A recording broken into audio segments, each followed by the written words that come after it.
How's it hanging, YouTube? Peter here, your Ginger Jody Geek. Welcome back to the channel for another Saturday Night Live. And we've got a full show for you tonight. We're going to be covering a whole host of different topics.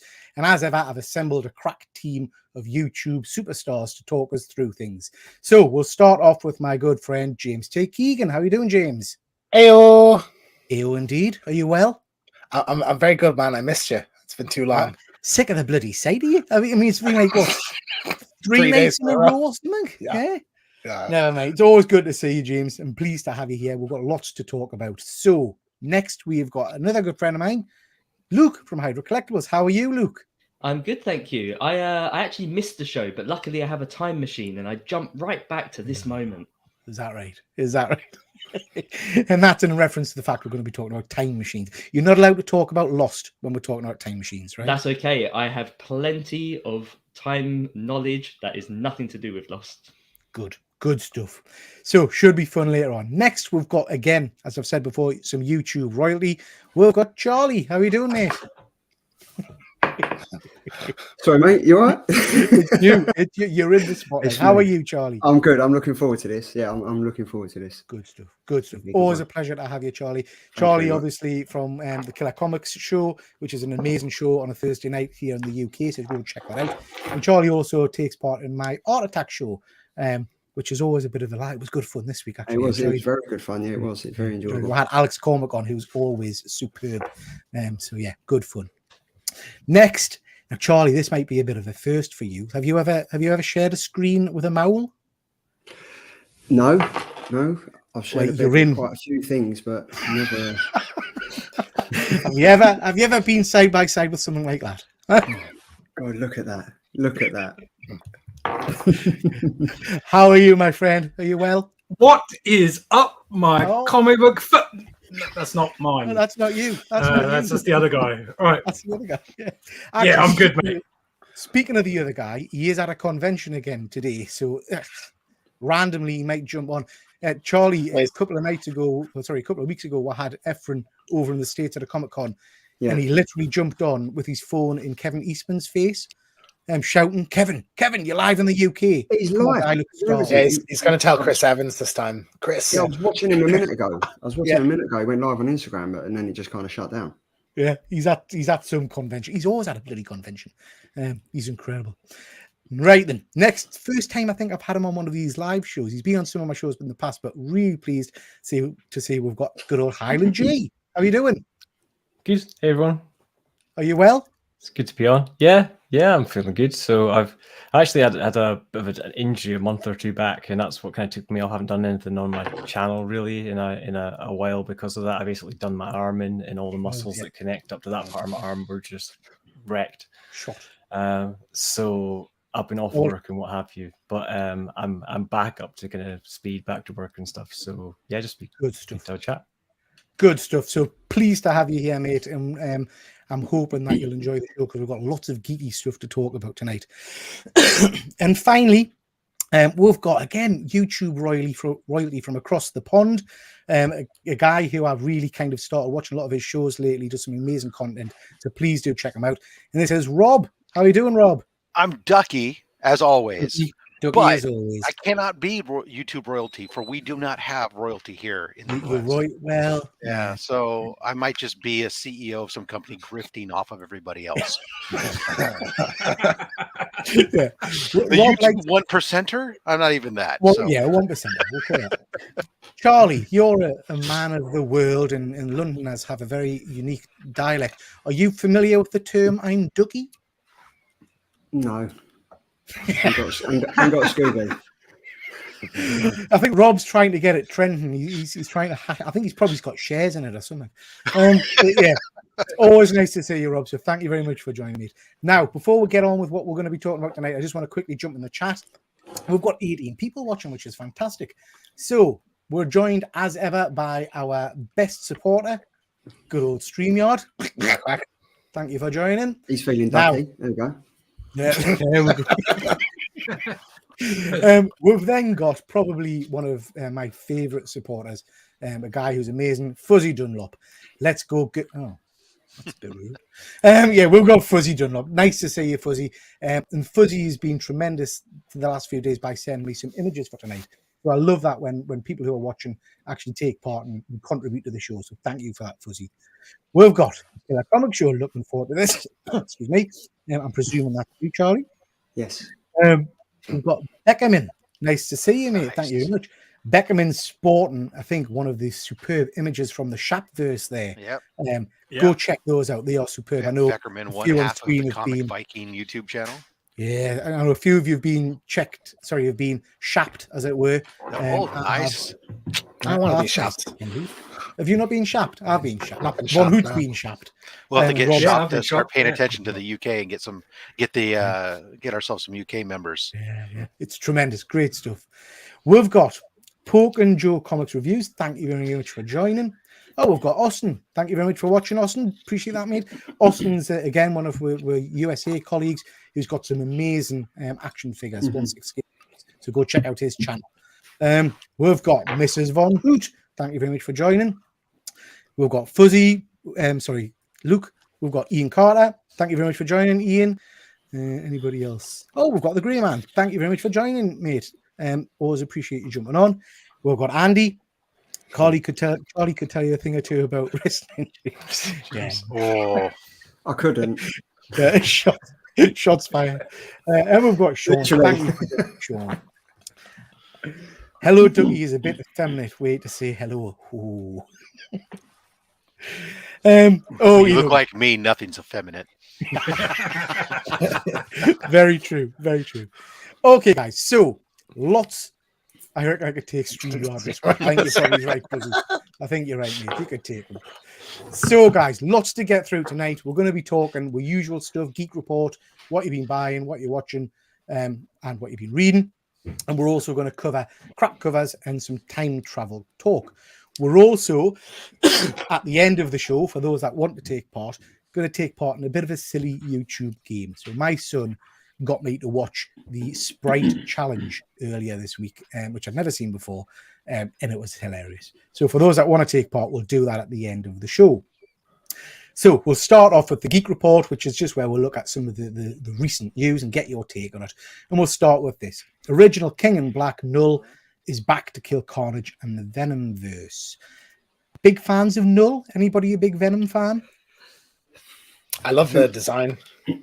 Yeah, do you know what? So I think the King in Black kind of fell short, but I think the character of Null, I think, is amazing. I think he could still have a lot of potential. You know, a lot of people were comparing him to like Galactus and that sort of like big threat. I think there's potential there. Yeah. It just it was exactly it. It's the character was great. It started off good, but the actual story itself just kind of ended up a little flaccid. Like me and Andy from the show, we got proper into it. Like we was on the hype train for like the King in Black, like issue 1 and everything, and then literally by issue 3, I think we was kind of like, this isn't going, like the story, the actual character was bigger than the story it was trying to portray, and it just didn't come across like that. And it was kind of like, but before you know it, 5 issues are done, and that's it. Yeah, it felt like the build up was brilliant, and the kind of the hints and the and all that kind of stuff. And then when it actually came to the series, it just. Like you say, it fell nowhere. Yeah. What about you, Hyman G? Are you a big Venomverse fan? Are you a fan of King in Black? I've not really read Venom since the Agent Venom stuff, to be honest. I like the Agent not Venom. Really on current Marvel. It kind of just dipped off for me. Yeah. I mean, I'm pleased to see him coming back. Excuse me, because he is an incredible character, and like you say, fantastic design. A few comments in the chat there. Andy, remind me to rub your chest with some Vicks, Peter, when we're at Thought Bubble. Get rid of that cheeky cop. Thank you very much, Andy. I'm looking forward to that. That would be nice. Beckerman, love this agenda. When will we get to the mistake you have? When will we be getting to the mistake you have in there? It's making some comment about your card. I'm thinking that either there was a mistake or he's saying that he's not agreeing with something that you've said. Oh, right. I see. So he's calling it going to be he's probably, I would imagine, a big fan of that. If I would guess, he's talking about the Liefeld. Yeah. Yeah. It's not a good one. We'll talk about that in a bit. Yeah. Null.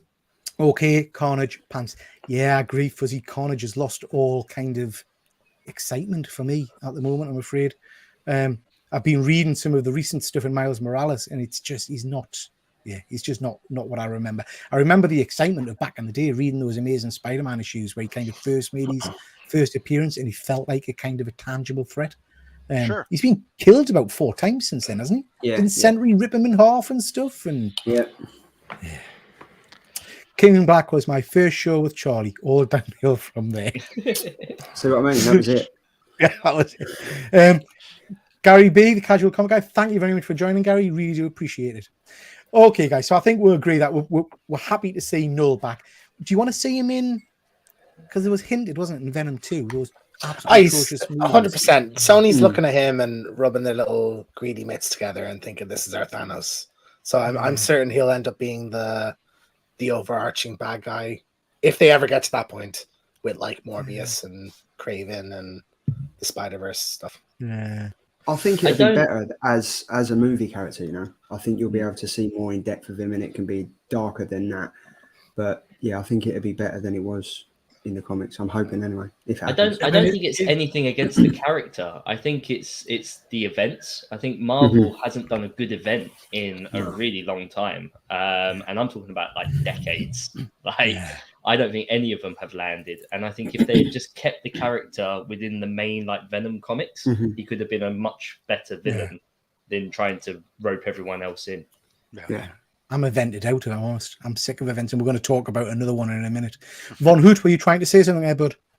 Well, just like, I mean, it's going to be a Sony movie, so it's going to be rubbish anyway. So it doesn't really matter. You mean you're not excited about Kraven the Hunter? That's looking exciting. I mean, I'll watch it. I always watch them. It's so controversial for me to say, but I'm still Team Sony. Like, it's controversial because it's wrong. Yeah. Guys, I'm gonna just pause you on that thought because, as ever, we are joined by our intrepid reporter, Efren, in the field. Hey guys, let me how are you, around Efren? so you can check it out, man. I'm doing fine. About yourself? Excellent. So, whereabouts are you, Efren? I'm in Ontario, California, in the about an hour and a half from where I live, so same distance like to Anaheim. So very cool. What's the name of this convention? This is what is it called? Comic-Con Revolution. Okay. I'm going to Chris Claremont's booth. So you can say hi to him. Awesome. Wow, I can't believe we're going to meet him. Wow. So is it a good con, Efren? Have you bought anything? I've bought a few books, not much. I'm just, just checking out the sites and stuff like that. It's a nice ceiling. Yeah. How's that? That was better. Yeah. I feel like I'm on ITV. Yeah. This is like a US version of Challenge Hanukkah. You know what I mean? Do you guys know? For the rest of you guys here, he's down in Ontario, California, which is the same state. It's the same state that I'm in. Right. But he's 611 kilometers from. Oh wow! Wow. To give you guys a perspective of how far California stretches. Jesus. Who's at the Star Wars book? You guys see me? I'm gonna cut in here. Oh no, it's actually much later. This kid is tall. Chris. Hey, Chris. Chris, I'm on YouTube. Want to say hi? My friends are in the UK. Hello. Hi, Chris. Wait a minute. It's about 8 o'clock over there. It's only 6 o'clock. Right. Efren, tell him we're huge Pleased to fans. see you. Why aren't you here getting comic signed? Yeah. Or better yet, why don't you tell the British convention to invite me over there so I can go home for a few weeks and enjoy making rude remarks about the government. Have a good day. You too. Hope to meet again some other time. Thank you very much. That's cool. All right, guys. Efren, is that Timothy Zahn next to him? Yes, it is. Fuck! I'm so jealous, man. I love him. Timothy's on. He created Thrawn. Oh, he's gonna That's him. Okay, thank you very much, bud. We'll see you on Monday night. All right, guys. Talk to you later. See you, man. Bye. Have a good one. Cheers. Oh, I love that. Love that. Timothy's on created Thrawn. Peter. Efren's gonna get He wrote Heir to the Empire. Oh, right. Yeah. Right. Yeah, so he created What's he Thrawn. like? What's so, it for like, like? Do you know what I mean? I'm really jealous because I'd love to meet him and get a Thrawn picture signed. Fuzzy, I think, is bang on here. Where's Fuzzy gone? Efren's going to get TZ1T live. I'm on YouTube. just walking Oh, up, skipping the line. But think of the views. You know, hashtag content. That would be tremendous. Andy, so imagine Efren skipping a queue like that in the UK. Yeah, it wouldn't happen, mate. It wouldn't happen. No, You'd not be, at all. Not at you'd all. be flawed. Okay, back to the show. Speaking of Venom, I can't pronounce this gentleman's name. Someone pronounce his name for me? Chiwetel Ejiofor. Thank you very much, James. So he's down to join Venom 3. He's tremendous in he's in Doctor Strange, wasn't he? Isn't he? Yeah. More Yeah. Are we excited about this? Do you think he'll be good in that? Doing what? Well, I'm annoyed at them casting people who are in the main MCU movies in these Sony movies. Like I just find it distracting because they are supposed to be like tangentially connected, you know. Yeah. They've not actually announced what he's going to be playing. They've just said he's in a major role.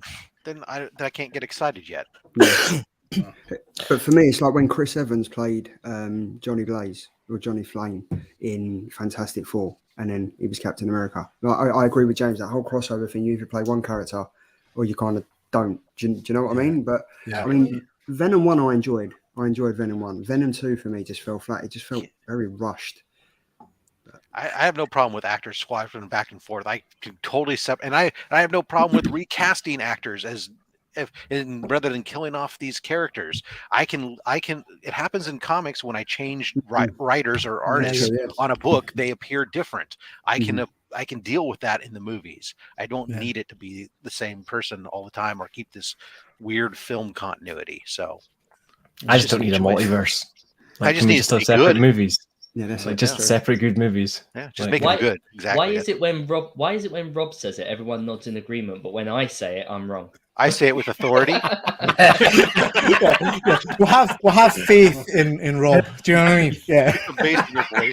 We'll just put you at the bottom there, Luke. Just it's Rob's tash. It's Rob's tash. The authority with that tash, you just have to go. Yes, sir. Yes, sir.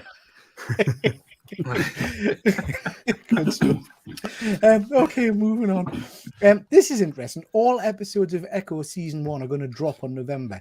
So they're not Disney are changing the way they do the Marvel stuff. They're not going to be putting this out in weeklies. They're just going to bang it all out at once. What do you think of that? Because I don't know how I feel about binging. I think that given some of the critique that has and some of the ways some of the Disney stuff has recently played, it's a great way to do it, because some of the episode by episode and the ups and downs and the way that people are reviewing and going off on this stuff, and things start getting bad names, and so the people who do want to wait till it binges don't get back to go watch it or anything else. I think this might be something where it's going to it might tell us from the get-go, first of all, the pacing on this one might be a little varied from one episode to the other, and that they want to drop like this. Or it could also be that just the way that they go, it's not very episodic, and it's really just one long story for the most part, and it needs to be viewed as a binge. I would also say probably because this is not a very well-known character, that they want the kind of buzz of whatever cameos and stuff are in it to come out right away, so people will go and watch it immediately. It also might have something to do with Disney's new policy of axing shows as well, when they're not shown, when they're not doing very well. Like, I mean, they're pulling Willow, aren't they? And it's like a tax write-off, so it's never coming back. Like, that's the plan going forward for stuff that doesn't hit. Ooh, you mean like the old-fashioned Disney limited releases, and then they go? I mean, it's even worse. It's even worse than that. It's like the Batgirl movie. So we'll never see them again. Like that one, we never saw it at all. But it used to be like exactly. VHS all the time, where it was limited release. Did any of you guys ever catch the Fantastic Four movie? Because I got a bootleg copy on video. Mormon. Yeah. Years with it. I mean, do you know what? The Thing's pretty good in it. Doom's not bad. It's just let down by the special effects and all that kind of jazz. It was a Corman film, and it wasn't. Yeah. It was done Yeah. just Just so to they keep could the say rights. that Wasn't it? Yeah, to keep the rights. Nobody. Yeah. I think, I mean, just jumping in the comments here, Gary said he wanted to see the Batgirl movie. So did I, mate. And I think one of the things that upset us most about it wasn't necessarily about wanting to see the Batgirl character, but it was Brendan Fraser was just kind of clawing his way back into Hollywood. Yeah. And it was kind of his next big movie, to try and get back, and they screwed him over, I think, completely. And it was, I mean, J.K. it turned out Simmons was good. back as Gordon, and I wanted to see Yeah. that. Like, would have been interesting. But then again, maybe it was terrible. And I would it think shouldn't have been that- released. I think that they must have, if in order to make that decision to axe it, because there had to have been not that great when they were. I've always been a bit conspiracy theory on it, in that because they had Michael Keaton in it, didn't they? Yeah. And they needed a way to sell the Flash, like, because of what has happened with Ezra. So they thought, we'll keep Michael Keaton as the thing to drive the Flash momentum, and we'll sideline that movie. We can use it as a tax write-off, and Yeah. Then you're giving them credit right. for planning ahead, which I wouldn't really give them. yeah, maybe. Grey Man's just So the saying that they Earth should is make flat. more. Then, is what I'm hearing from you. Yeah. The Grey Man saying that they should make more mid-budget superhero films that haven't all got to be hundreds of millions to make. Completely agree. Some of my favourites are low-budget ones. I mean, I love. Do you know if you guys have seen Mystery Men? Oh yeah. It's a tremendous movie. Tremendous movie. I think you're right. Good. I think like lower budgets, it makes the filmmakers get a bit more creative as well. Like Invisible Man is a super low budget, and that's an amazing film. Curious, like the Hellboy movie, I know has a really small budget. If maybe that'll, be a bit better, more creative anyway with its budget.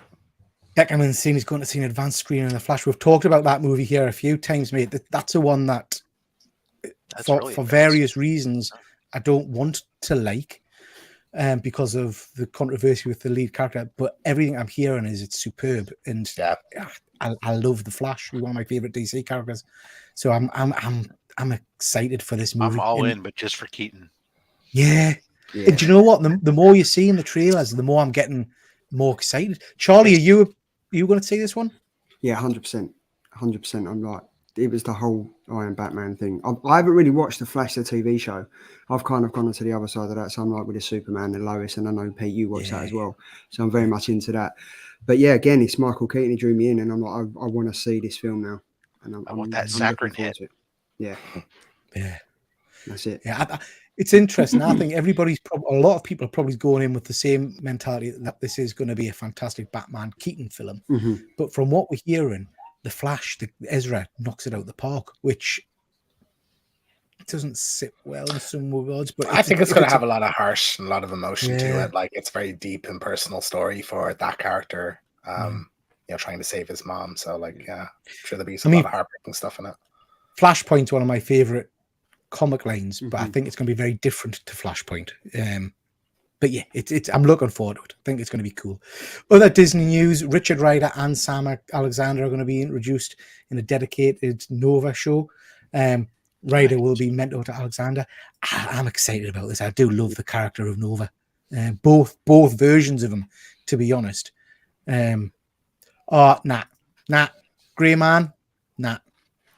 Batman 89 was rubbish. What? Madness, mate. You ban him. Who invited that guy? Connie Dalton still trying to pick fights with James about cinema etiquette. You should be in a camp, Connie. Just hidden away. Anybody that didn't watch, I did an interview with James on Thursday on part of my new show. And one of the things that grinds his gears is people talking and making noise in the cinema. And it kicked off in the chat. I mean, it kicked off in the chat. People saying, how dare you? I can talk if I want to. Yeah, no, but I'm with James. I'm 100% with James in that. Sometimes I go to cinema. I'm like, why don't they just give headphones to everyone and you plug them into your chair? Oh my god, that'd be a dream. Come on, I'm not paying 13 the £18 to sit there listening to what happened to Deirdre when she went down Aldi and dropped her shopping. Do you know what I mean? Or to hear their commentary. If I want to hear their commentary, I'll go watch an episode of Mystery Science Theater 3000. I don't need that. Exactly. You're not as funny as you think you are. Exactly. Connie, everybody hates you. So for me, it's on the lights. When people turn their phones or their smartwatches on and off all the time, and they're like flashing in your eye, like that's more annoying than the noise because it's taking my just terrible. Just the worst kind of person. Like, let's move on. Connie's on yeah.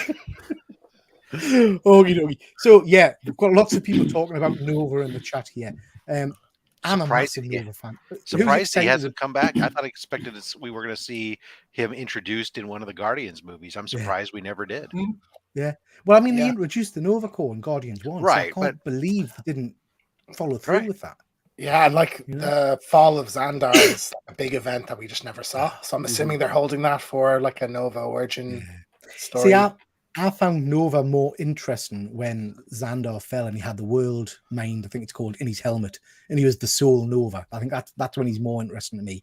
I'm not that interested in kind of a Green Lantern version of Nova. Do you know what I mean? Thanks for joining, Gray.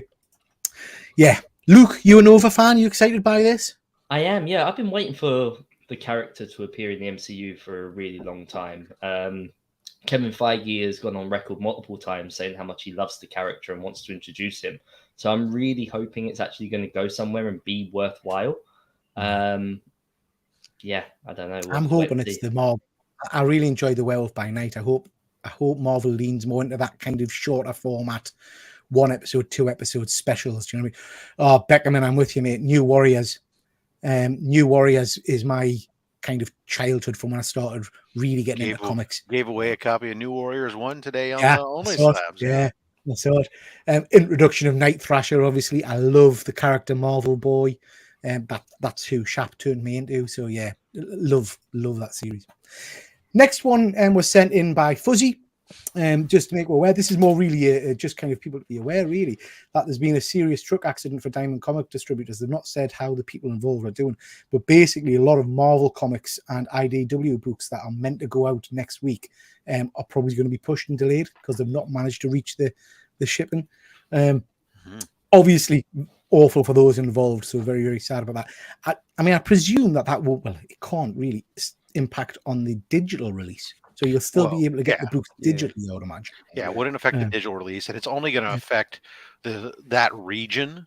So in the Northeast, where out of that that are fed by that distribution facility would be affected, and at that, it's only going to IDW will be affected to all the comic book shops. It won't affect every shop when it comes to Marvel because Marvel is distributed both via Diamond Comics as well as from Penguin. So any shop that is purchasing their books from Penguin, not going to be affected. Only the shops that are going to be affected are those that are getting their books through distribution from Diamond. Just out of interest, how do you guys read comics these days? Are you a physical purchase or do you read digitally?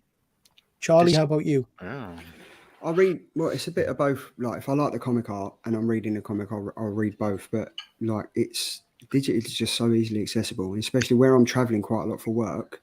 Yeah, it's just so easy. I haven't got to put comics in my bag and stuff like that, and I haven't got to rely on going to my comic shops before I go. So, but yeah, I'm a bit of both, but I do tend to read a lot more digital than the actual handheld. Yeah, see, I'm probably the same. I read predominantly digitally, and then if it's a book that I really enjoy, I'll go back and buy the physical comic to keep in my collection. How about you, Rob? Digital got me back into comics. It was a gateway to tease me back into it. With the New 52 stuff when it first started. But after I decided that I liked what I was seeing, I quickly dumped digital and went back to buying paper. I don't care for the digital reading books on a screen. Yeah. And I find with the digital, what it makes us do as well is it skips books quickly. So I find if I'm not engaged, I start flicking very, very quickly. Yeah. What about the rest? How, James? I also like that. I don't know if this is on other apps, but on Kindle, there's like an almost cinematic mode where it'll do a fancy kind of pan to other panels or a highlight just certain ones. It's a cool way of reading. Yeah. Highland J?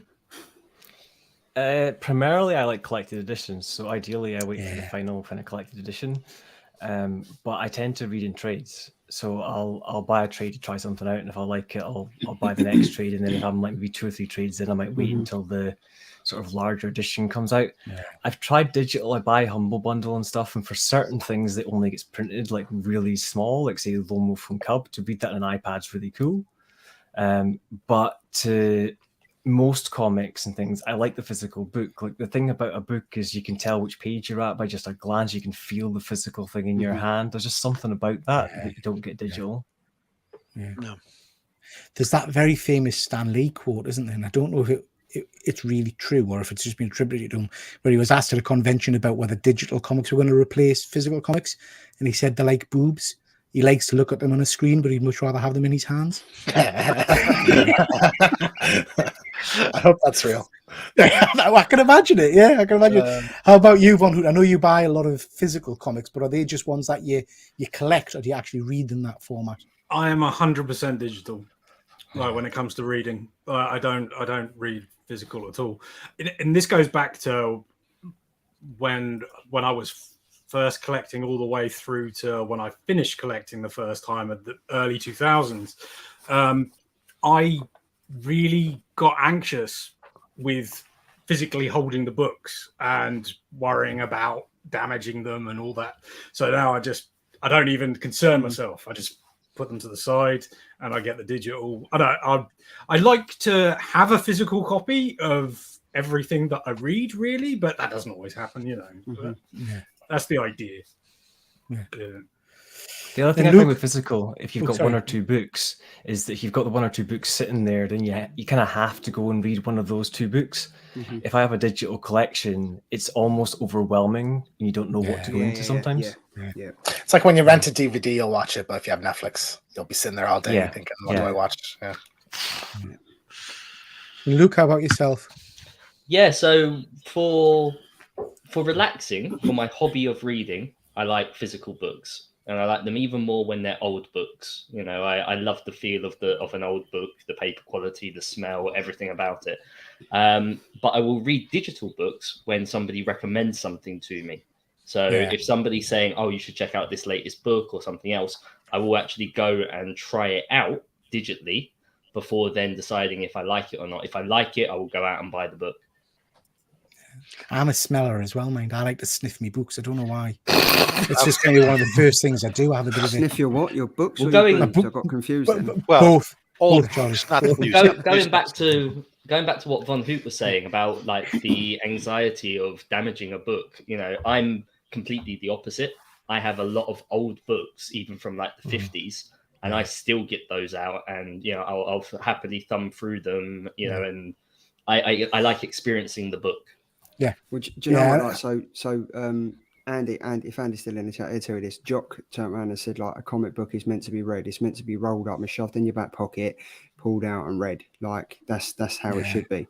And it's a shame, like, obviously, with the likes of like CGC and CBCS now, people are they don't want to touch their comics because they want to send them off and grade them. So it's still nice to know that there's still like loads of us out there that actually want to read a comic, read it again and again and again, and put it away. Yeah.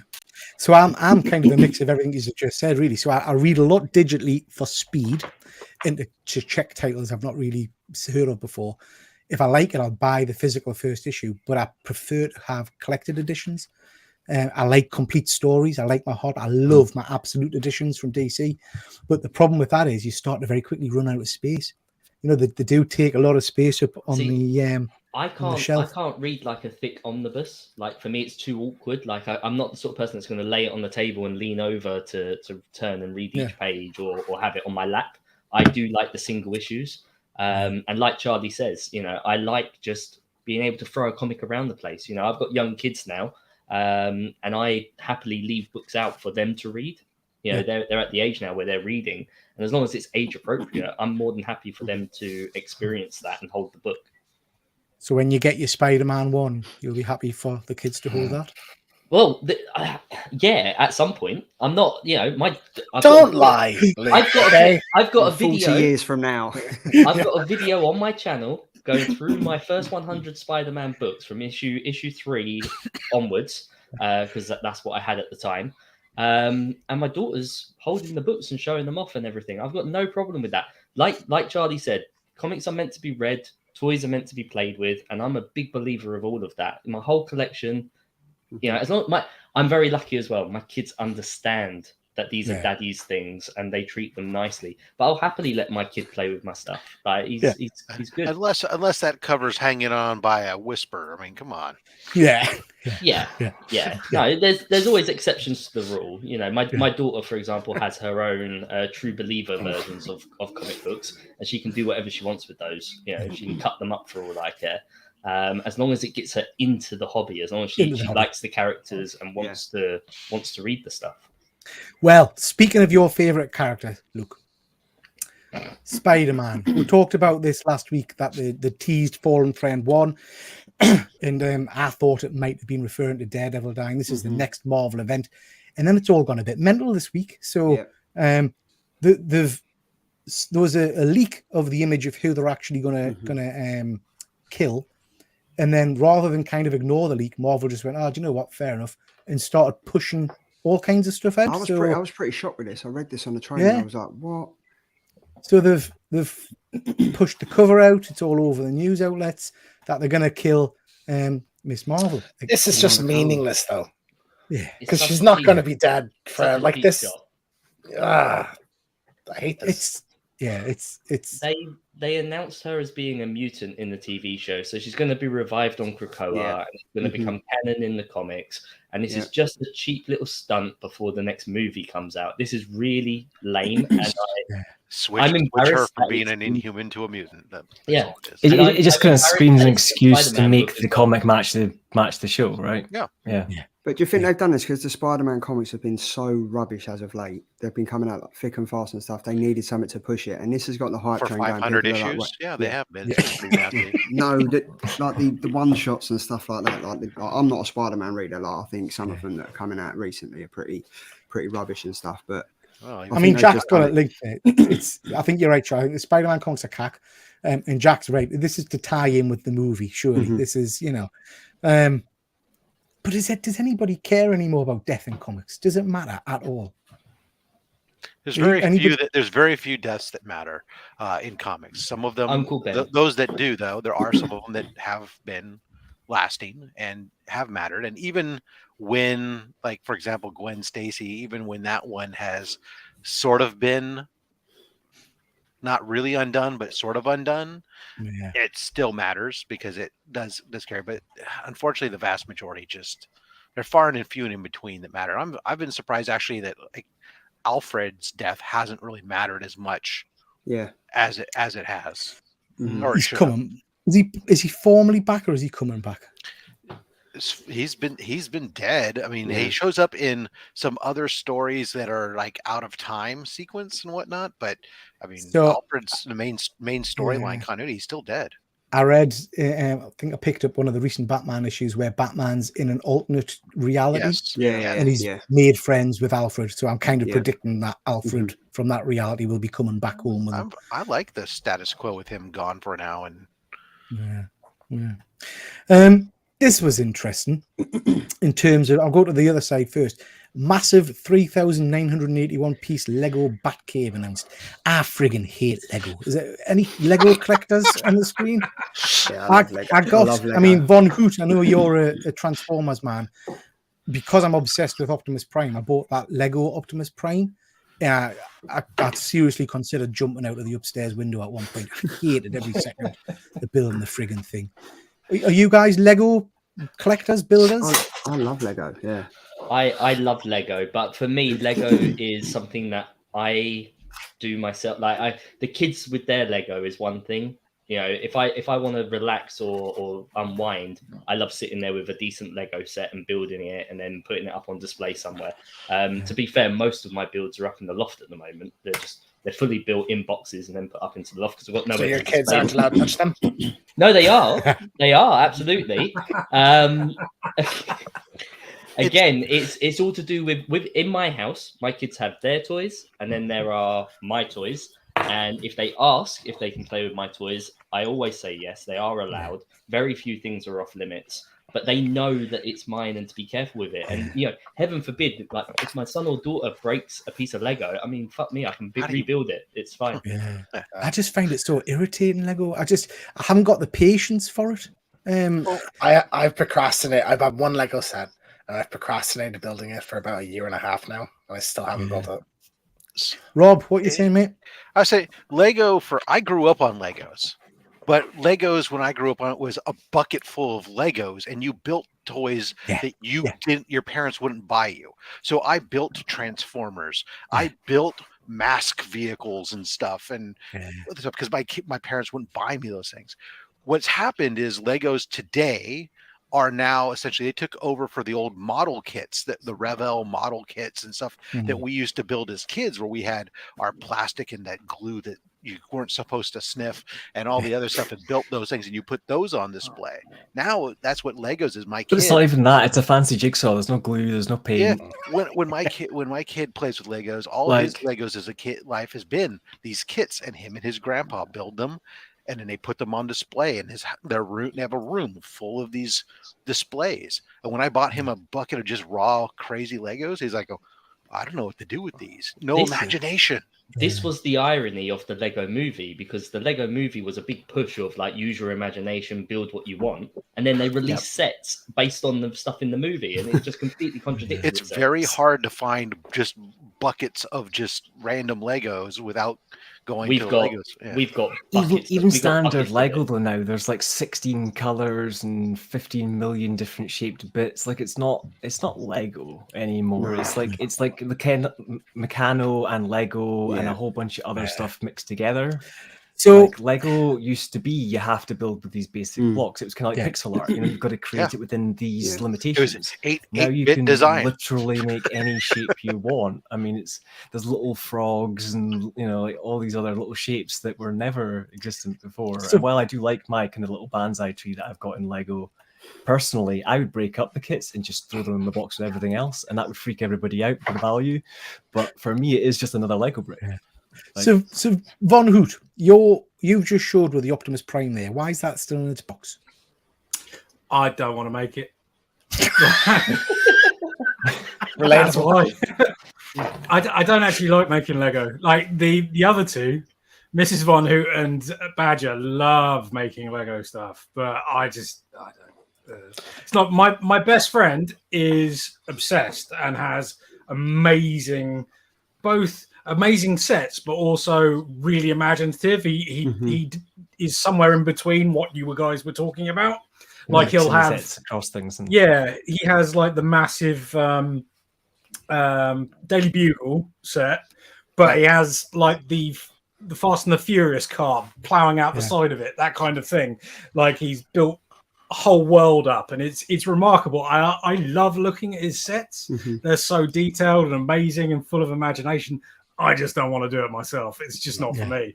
Well, I've got a video coming out soon about me building that Optimus Prime, and honestly, I nearly had I can't wait. Breakdown. It was the most frustrating thing I've ever done, because I kept finding bits that I had no idea what they were or what they were for, and then my big fat sausage fingers, I'd get it on, and then all of a sudden it would just explode in my hands, and there'd be bits everywhere. It's just We're still talking about Lego, yeah?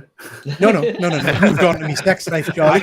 I still just love sitting there as a kid playing with my son or my brother, and I'd be all, hey, look, do you have a 2x4 over there, or a 1x4, or what? You call them out by how many it was, and that was just trying to find a blue 2 in your box of bits was almost impossible. Try to find that right color to match. Yeah. Well, Rob, touching on what you said earlier, like, so they brought an app out now where if you was to tip out all your Lego, you can scan it with your phone, and it scans all the Legos and it tells you what to buy. Again, that just takes away the whole creativity of everything, because it's spread them out. I can see what I got. Exactly. I'm playing. Fuzzy makes a good point here about the price of Lego. So Fuzzy, I hummed and hawed about the Prime for ages, because I love Prime, but I didn't want to pay for Lego because I don't like it. But then I went to Florida with the family, and we went into the Disney World Lego shop, and they had it on display, and I decided, I've got to pick this up. And then I saw the price, and I think it was like £160 or something like that. It was feckin' obscene. I think I got it off eBay for 130 or something after that. But it's not cheap stuff. And I feel for families at Christmas time and birthdays when the kids are saying, "Oh, I want the new Lego set," because it's not cheap. It's just the licensing because the regular playing for it are bad. Yeah. But it's all the kits because of the licensing. So. Yeah. And he's desperately trying to push that Lego is great, and he's saying all Lego hold its value. Not after I've bitten it and chewed on it to try and make it fit into place. I tell you, he's got a Like, great Lego collection. Pull them apart. The problem with people keeping the Lego as investments, it's like keeping modern comics. There's just so much of it around, and so many people have done the same. Buy it and enjoy it. Yeah. Okay, moving on. This one's for you a little bit, James. Computer game news: Lord of the Rings, massive online game in development, and also Peacemaker and Homelander rumored to be in Mortal Kombat 12. That's leaked. That's pretty much a given now, like confirmed that that's the case. As that well right? as Omni-Man as well Omni-Man from Invincible. Yeah.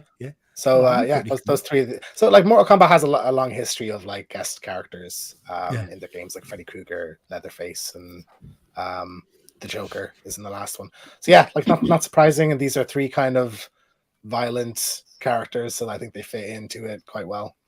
Yeah, and the new trailer's phenomenal. If any of you've seen, Well, part of that news is that Mortal Kombat, the new Mortal Kombat was announced. It looks great. It's a reboot. It's called Mortal Kombat 1. Yeah, and it's going to be like Liu Kang was like a god at the end of the last one, so I think he just creates a new universe now. It's going to be kind of a new version of all the characters. So yeah, it looks great anyway. But I'm excited about this roster.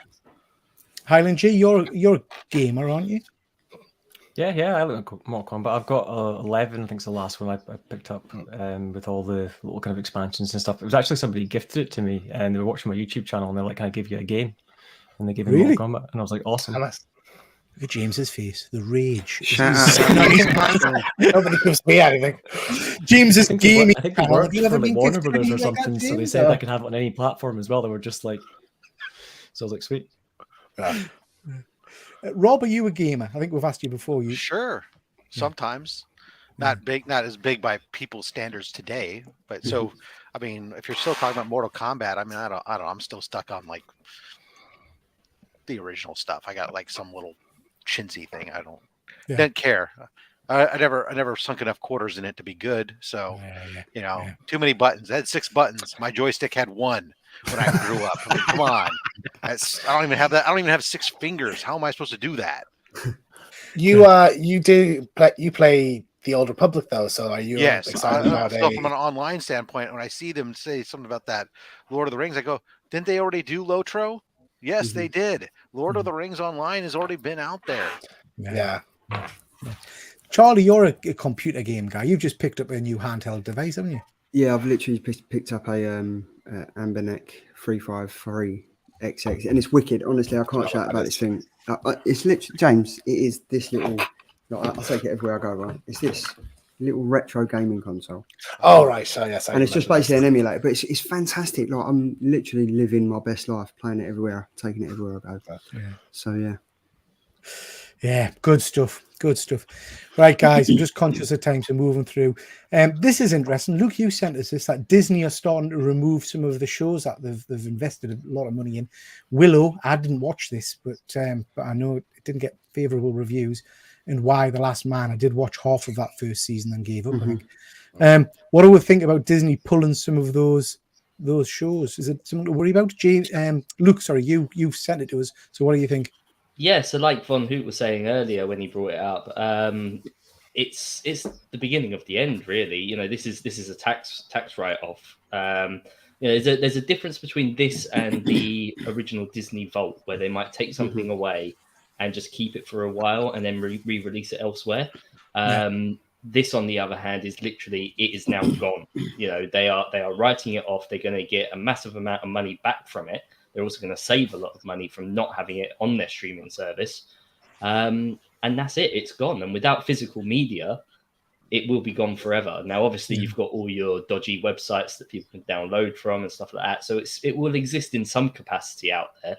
But this is the biggest problem with these streaming services. Do we have that in writing though? Do we have that actually said that's this media scrapped, or have they just said they're pulling it from? They said it was for tax reasons, and if it's for tax reasons, that's the same as what Warner Brothers did with a lot of the Looney Tunes stuff a few months back, where they literally just they might as well just be burning it all and getting rid of it. It's gone. Legally, if they're getting paid to destroy it, then legally they won't be able to re-release it. It's awful. I mean, my thoughts space-wise is knowing how streaming services work, and they actually have to have like local servers to each kind of area so they can store the media somewhere. There's a limitation on just how much stuff and how much bandwidth you can have at any period of time. So there's always a reason to rotate your media when you're pumping out as much as Disney is, especially as they're buying more and more companies and putting more and more on their service, like in huge dumps with Fox and so on. I mean, imagine it's getting crazy. But the idea of binning it, I'm against. I completely understand what you're saying from that perspective. I'm just saying that the rotation is to be expected at this point. That's what I would expect too. Yeah, no, they're claiming that this is a tax write-off. So like Von Hoot said before with the Batgirl movie, this is a write-off. So that means it will be. I mean, that seems a bit harsh on their stuff and on the fans. My heart bleeds for the people that created this stuff, that worked on it. You spend all that time, and remember, a lot of this stuff, particularly Why the Last Man, was all made and created during the pandemic, where people were literally going out and like risking their health to create this stuff, only to now have it destroyed and lost forever. That's very harsh. That's a lot of people's life work. I don't understand how, because I'm stupid. How do they get the tax back? How is it profitable for them to just bin it all together and destroy it? Because there's certain contracts nowadays state that while a piece is live and being shown somewhere, then the people that worked on it will gain a form of royalties. So okay. If ITV over here, for example, decided to show Jurassic Park at Christmas time, the actors and the people involved would get a royalty check for that happening over the course of X number of years. If it's on a streaming site and it's there constantly for anyone to watch whenever they want to watch, they're constantly going to be getting that royalty check, whether or not people are watching it or not. Mm-hmm. Yeah. James, did you just push someone out your room there quite aggressively? Yes. was that they were told I was on camera. I mean, there's not stairs at the other side of that door or anything. We kicked them down the steps. Yeah. The World According to Jeff Goldblum is one of the shows they're getting rid of, which I'm. Yeah. Oh no! I really love that show. I love it. Yeah. I was hoping for another season of that. I mean, yeah. I think it's really interesting. I'm absolutely with Highland G in terms of if we're just talking rotation. I have no problem with that at all. But to be binning it completely seems a bit. Yeah. A bit rough. The worst thing is now nobody is looking at doing physical media. Like, unless you're a niche company like, say, 88 Films or Arrow, there's not going to be a Blu-ray like to anywhere to get of that Willow series, for instance, which I wanted to watch.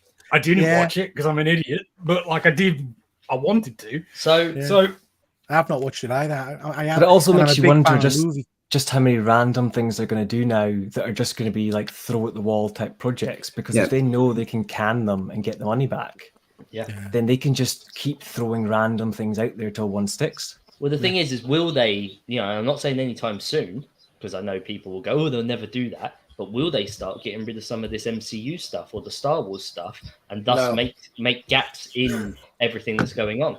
Because, for example, you can the most in demand stuff. Like, I doubt it. Yeah, but you can own every single Marvel movie on DVD or Blu-ray or 4K or anything else, but you can't get the made for streaming shows only content. And like we've explained over time, if you're missing some of that information, you can't enjoy the rest of the stuff. You need to be able to follow it. Interesting stuff. Okay, I'm just conscious of the time, guys, and I don't want to keep you to the 3 hours we normally chat on. So we'll move on, unless anybody's got any last comments on that. No. Okay, guys. So we're going to be talking a little bit about comic books and what we've recently been reading. Just to kind of briefly touch on some of the stuff I've been reading this week. New relaunch of Avengers, another relaunch. If anybody's read these, just chirp in. But this is a new relaunch of Avengers, and I actually quite liked it. This wasn't bad at at all. So yeah, quite like that. Carol Danvers is the captain of the Avengers in this iteration, but you've got your usual Thor and all that kind of jazz. So quite like that. Necessary Book of Monsters, which is just the latest issue of Ice Cream Man. I absolutely friggin' love this. Is anybody reading Ice Cream Man? I read it back when it first came out, but I haven't read it for a very long time. It's just I've always wanted an issue number 1. Like I've always wanted that book. I can't get it anywhere. I've got 2. Just sent them off to CGC actually. But yeah, this is a stunning comic, and I really enjoyed this month's issue. Very cool. Relaunch of Titans number 1. Again, a fun issue. I love that original Titans lineup. I love Wally West as the Flash. Really interesting book. Jack's just saying he enjoyed Avengers. Yeah, I thought it was really cool, mate. Yeah, and I love Nightwing. I think he's an amazing character, so pleased I read that one. I feel I've been very negative when we've been doing these shows about the X-Men, so I picked up another X-Men book. This was okay. This is X-Men 22. Everybody's got a... Do you know how we were talking a while ago about everybody being a Venom or having a symbiote? Everybody's now got Wolverine adamantium skeletons, apparently. Apparently they've been resurrecting him and he's been dying all over the place, and they can grow adamantium now. I'm not quite sure how, but anyway, there you go. It was all right. SpiderMan, this Red Goblin shouldn't be the best Spider-Man book because it just shouldn't, but it's brilliant. Really enjoying that. I've been really enjoying the storyline. Red Goblin, for anyone that's not read it, is Normie Osborn, so the grandson of Norman Osborn, who's got a red symbiote himself, and it's just a fun read, and it's worth picking up that one. So in this, he's symbiote. He's a young kid, right? So he has he has two appearances in his symbiote form, right? One of them is like a superhero form, and then one of them is like the darker element to him. It's very the forms are quite similar, but basically, excuse me, basically it's the same symbiote kind of story. When the symbiote gets excited or gets enraged, it almost takes over his body. But it's just a fun read. It's better than Amazing Spider-Man, I'll tell you that. James, you mentioned Darth Vader. Yeah, I've read the first 10 issues of this previously, and I just wanted to go back and finish it, but I just started from the beginning because I kind of forget about it. But it's Charles Soule's Darth Vader run. So this is it takes place immediately after Revenge of the Sith, and just kind of shows his early time as Darth Vader and his relationship with the Emperor. Padme's death is still quite hefty on him and everything. It's a really great story. Some really amazing scenes in it. It shows what happened immediately after the no bit. Yeah, you see the next part of that conversation. Right. It's really cool. You see the formation of the Inquisitors and everything. Yeah, really having a great time reading this one. Rob, you're a Star Wars reader. Is this a book you've read? Yeah, I'm all caught up on my Star Wars this week. So I'm consistently pleased with Darth Vader and Dr. Aphra titles. They're consistently good. Yeah. Beckerman's just saying here that X-Men's figured out a way to put Firestar on the team and make me not care. I didn't even realize it was Firestar until halfway through the book. It's not the Firestar I remember or recognize. So yeah, I agree with you, mate. Connie, I can't even follow along with X-Men comics when people talk about them, so I'm not going to try reading them. They're a chore, I have to be honest. I've said that many a time. Darth Vader is a great read. First couple of volumes are the best Star Wars books I've read. I need to pick up some Star Wars, I have to say. I need to start reading some of them. And then I read this. So this is Dawn of the DC. This was given away on Free Comic Book Day. It's just not good. The artwork in it isn't the best. Basically, Amanda Waller has decided that superheroes cause too much bother.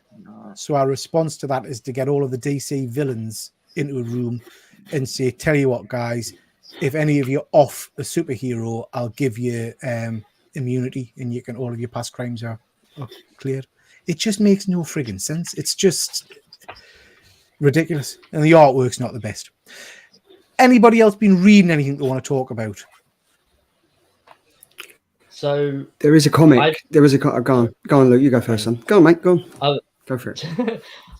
I've been really disappointed with the current Spider-Man stories and have been for many years. But what I've opted to do now is 500 go issues? back.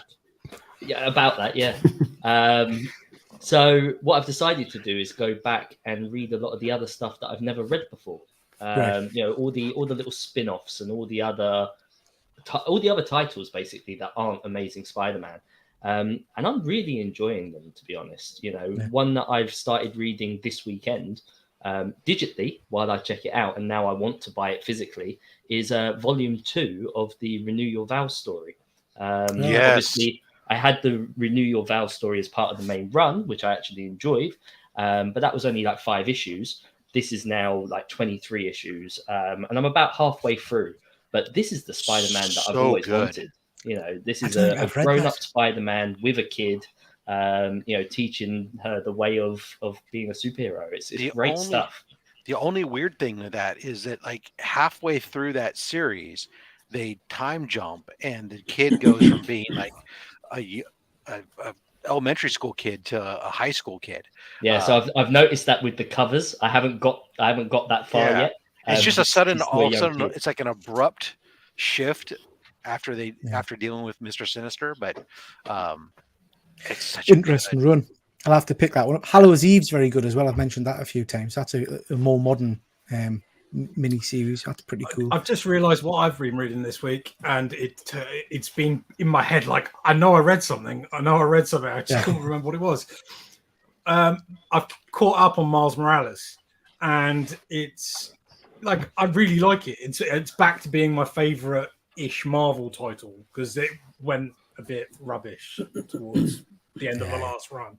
When clones got involved? I really like. Sorry? When they get introduced clones? Yeah, exactly. Yeah, yeah. No, the art style in it is great, and it really reads really well. I'm really happy with it again, which is nice. Well, that's a nice segue, Dr. Von, because we've talked a few times in the past about artwork and the impact that has on our reading. So I just want to kind of cover that a little bit just before we do. GP Venom saying Vader Down is very good. Again, one of the best, 100%. It's only a 4-issue one. It's fantastic. Yeah. Andy, Little Monsters 13. I totally lost me way with Little Monsters. Kind of stopped. We mentioned that on the show because it kind of got to like 6 issues, and we was all like, this could end here. This could be great for it to end. And then Jeff Lemire throws it out, and it hit a low about, I think, about 7 or 8, 9 or 10. It kind of picked up again, but issue 13 was. It was. I might have to go back to that one then. Yeah, definitely. Roscoe, been reading Superman. Yeah, Roscoe, I've been reading a lot of the Superman stuff, and I think I'm enjoying it. I think there's too many Superman related characters now. So one book's like a family book with hundreds of the buggers, but the actual main Superman title, where he's got Lex Luthor in jail and he's kind of talking to him, he's got the Superman corpse kind of thing set up. I've been really enjoying that. That's very cool. And JP Venom saying he's just started Lock and Key. Love Lock and Key. Superb book to read. So yeah, so we've talked a lot about how artwork impacts, and there is some absolutely stunning artwork out there. And I get artwork is very subjective. So what some people might like, other people don't like. So for me, I love this particular cover. I think this is an amazing piece of artwork by Jim Lee. And there's some incredible art out there. So Alex Ross, again, one of my absolute favorites. Wow. I think he's stunning and he can do no wrong as far as I'm concerned. But we've talked in the past about some pretty ropey covers, and one came to attention this week, and it just prompted us to do this topic, which is a variant cover by a very, very famous artist. Though I know Dr. Von Hoot sent this as well, by good old Frank Miller, who I think did some amazing artwork in the past, but then he's produced this Wolverine cover. Whoa! What the? I mean, is this recent? Yeah. So the Superman is off a little while ago. The Ghost Rider Wolverine is his recent bit of artwork. It's like a kid's toy. It does, doesn't it? It really does. It's just horrific. And if you was a Frank Miller fan, like a devout Frank Miller fan, would you pick that up? No. No, I certainly wouldn't. And it just reminds us that there was a guy went the rounds on some of the Facebook groups a while ago who paid for a Frank Miller commission, and it came back and it looked something not dissimilar to that kind of thing. It was horrendous. But he was, I guess, happy because he had a Frank Miller, comic. This But gives me great hope, though. This means that my art career could still take off. yeah, I mean, you say that, Rob. Well, but we do this art show on a Monday night, and I know Roscoe, if he's still in the chat, does a superb show Between the Lines where he draws some images. And I would tell you that 90% of the art on the show I do, maybe it's not mine and Phil's, but knocks this out the park. It's amateur art, but it just makes this look like a kiddie drawn. Pete, you mentioned Alex Ross, right? So Alex Ross, he's fantastic, but his Electra that he did, that's really bad. That's shocking. No, not as bad as this though. But this is definitely not my cup of tea. No. Roscoe's saying I actually like that Superman, but the Wolverine is hurting. How the Superman does not for me either, I have to say. It literally looks like a stylized toy for kids. It does, yeah. You would expect It does. like a 4 or 5 year old age demographic toy where they would make the oversized fists and strange proportions and whatnot. Yeah. Rank Miller. That's good. I like that. Beckham saying the Wolverine cover is available for order. All I'm going to say is that this is that gritty Sin City style. It's not for me, but he's been doing this for a while. Yeah, he has, mate. You're right. See, the thing is, though, I love Sin City. I think Sin City is brilliant in the art and everything. Everything about it just works. That doesn't work. No, it doesn't. It's not the same thing. Yeah. Some of their comics and some comic art, so not necessarily covers, but comic art that I just thought were interesting. We've got that obviously classic image of the Captain America chest thing. There was a really cool, I don't know if anybody saw it, but there was a really cool image that went the rounds where someone had kind of removed his clothes, and then each image was either with the clothes on, and then the next image was of his chest, his skeleton, his chest cavity, which was absolutely superb. I love that. Beckham was saying earlier that that's not a cover. No, I don't think it is. I think it was a cover. I thought it was as well, but I don't think it is an actual cover. It's from an interior, Yeah. Right. The next one is a cover, and this is the classic Captain America one with the floating head next to his thigh, and then the random arm. You spotted the arm? Yeah. Just this face, no hair, no nothing. What's that about?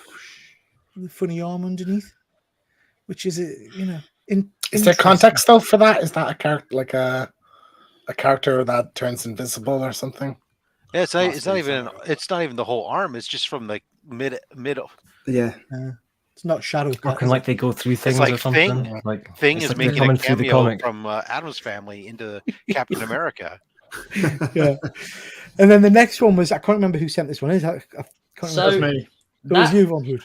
That Spider-Man 400 cover, I don't see that as being a bad cover. That was just a cover that failed. Like the gimmick, wasn't it? The concept of an embossed cover like that, I think, is a really good idea. I love the idea of it. It's just awful. It fell flat. See the damn thing. It needed some shadowing. If you were going to do it, engraving on a tombstone, there's depth to it, and that depth is lacking here.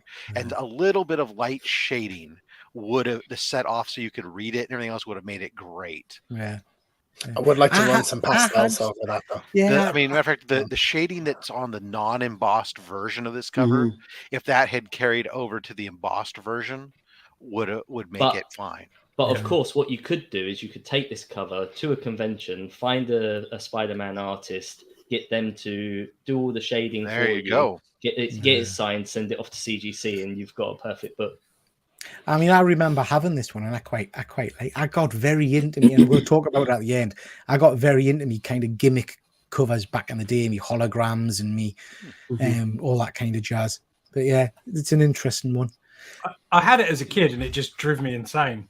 Like I would stare at it, being like, "Why aren't you good? I wanted to be good." Yeah. This Wolverine revolver one's a bit of a classic one that people have commented on. How do those claws stay within his forearms? I'm starting to get anxious now.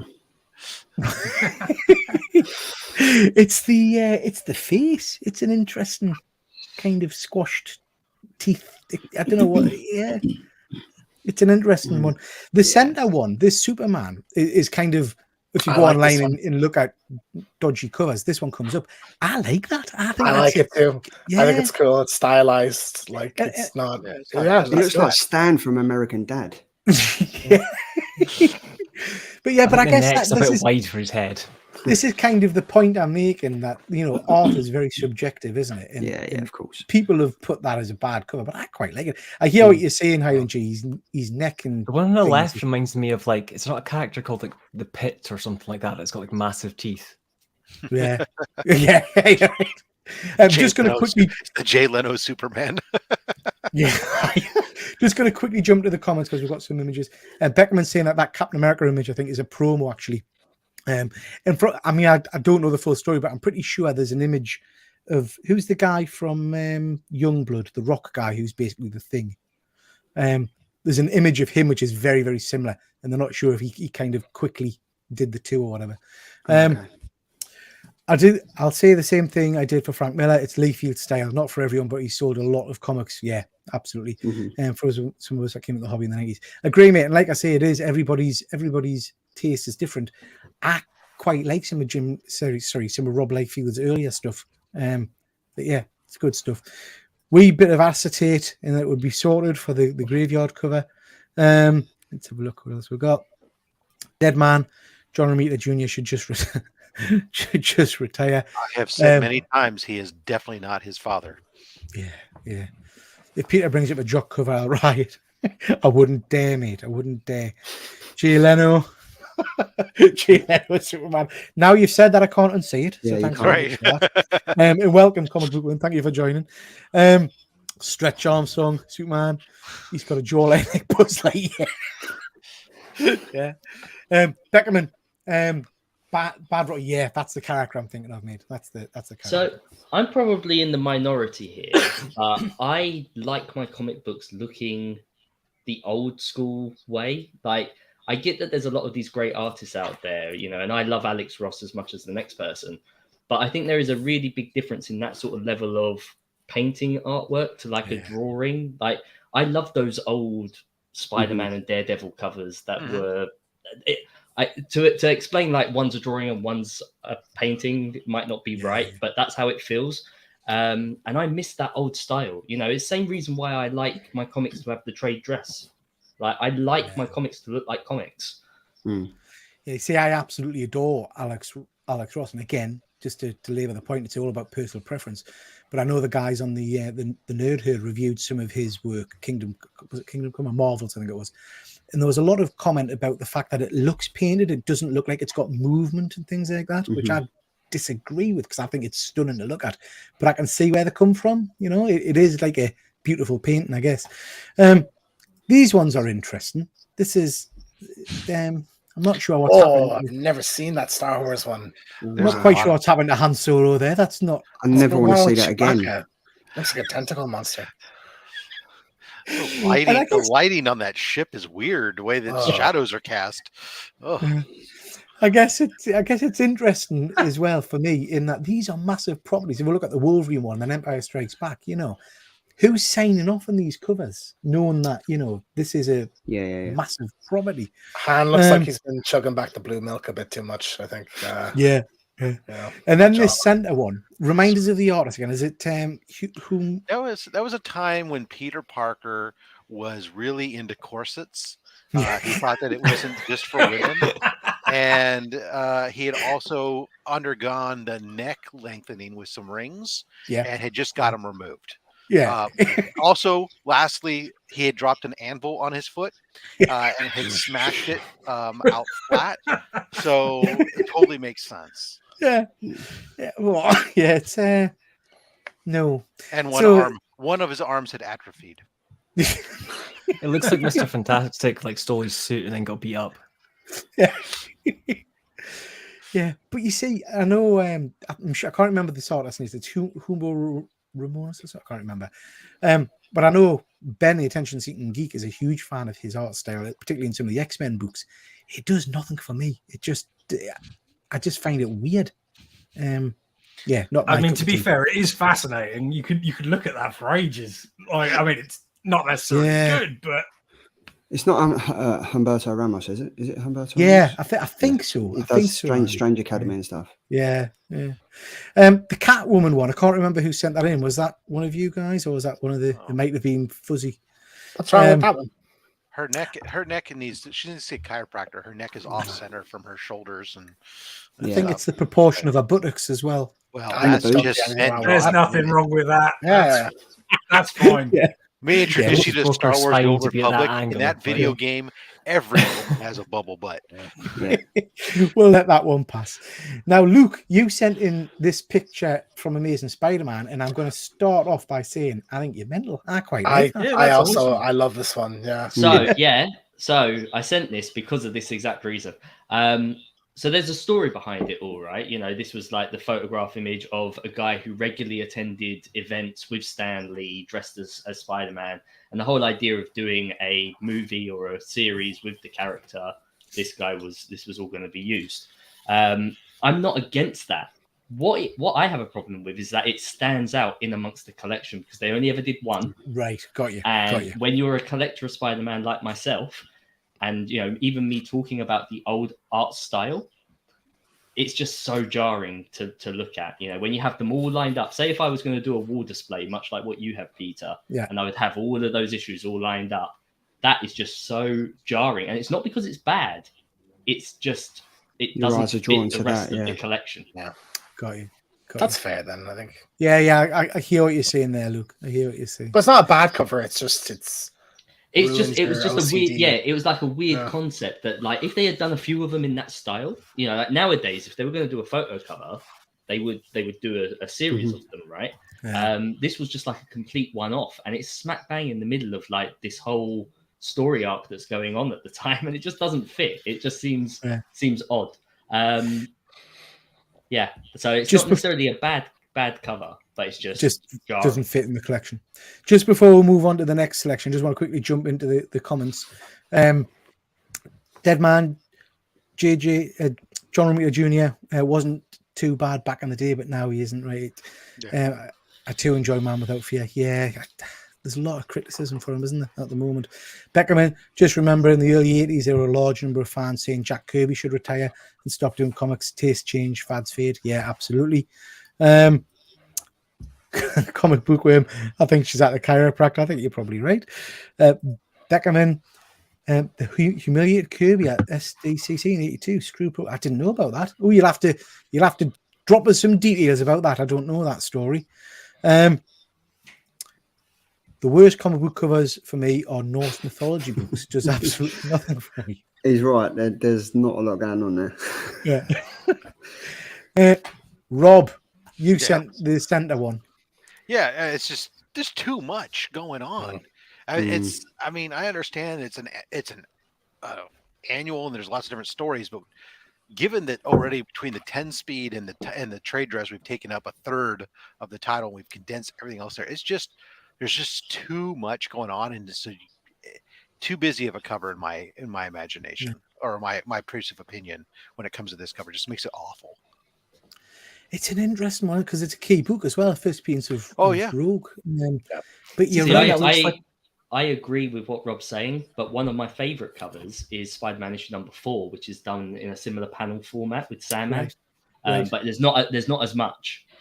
So, but there's not as much. Is there as much text on that one? No, there's not.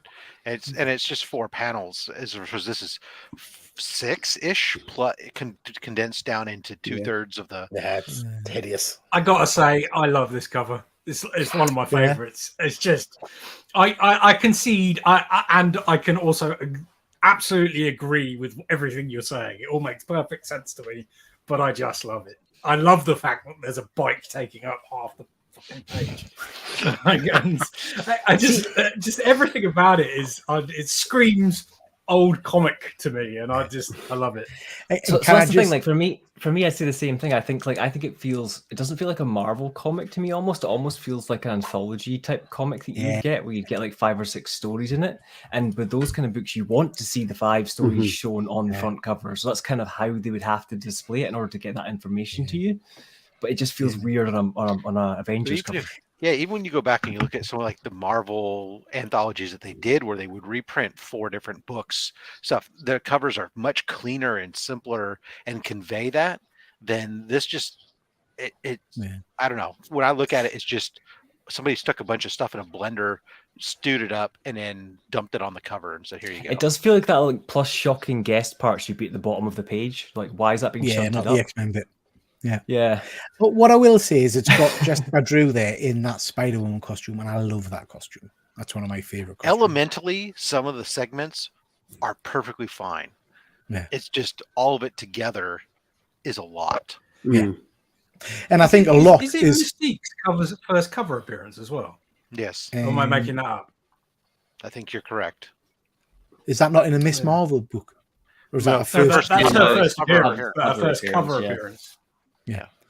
And I think, when you said a lot on the cover, Rob, that probably leads nicely into this next Incredible Hulk comic, which Fuzzy Dunlop has sent an image of. I remember getting this because this was at the time one of those weird limited edition Marvel mail away ones or something that you could only get. A bit like there was a Magneto one. You had to buy 5 books to get the Magneto one. But then I think they republished it later on.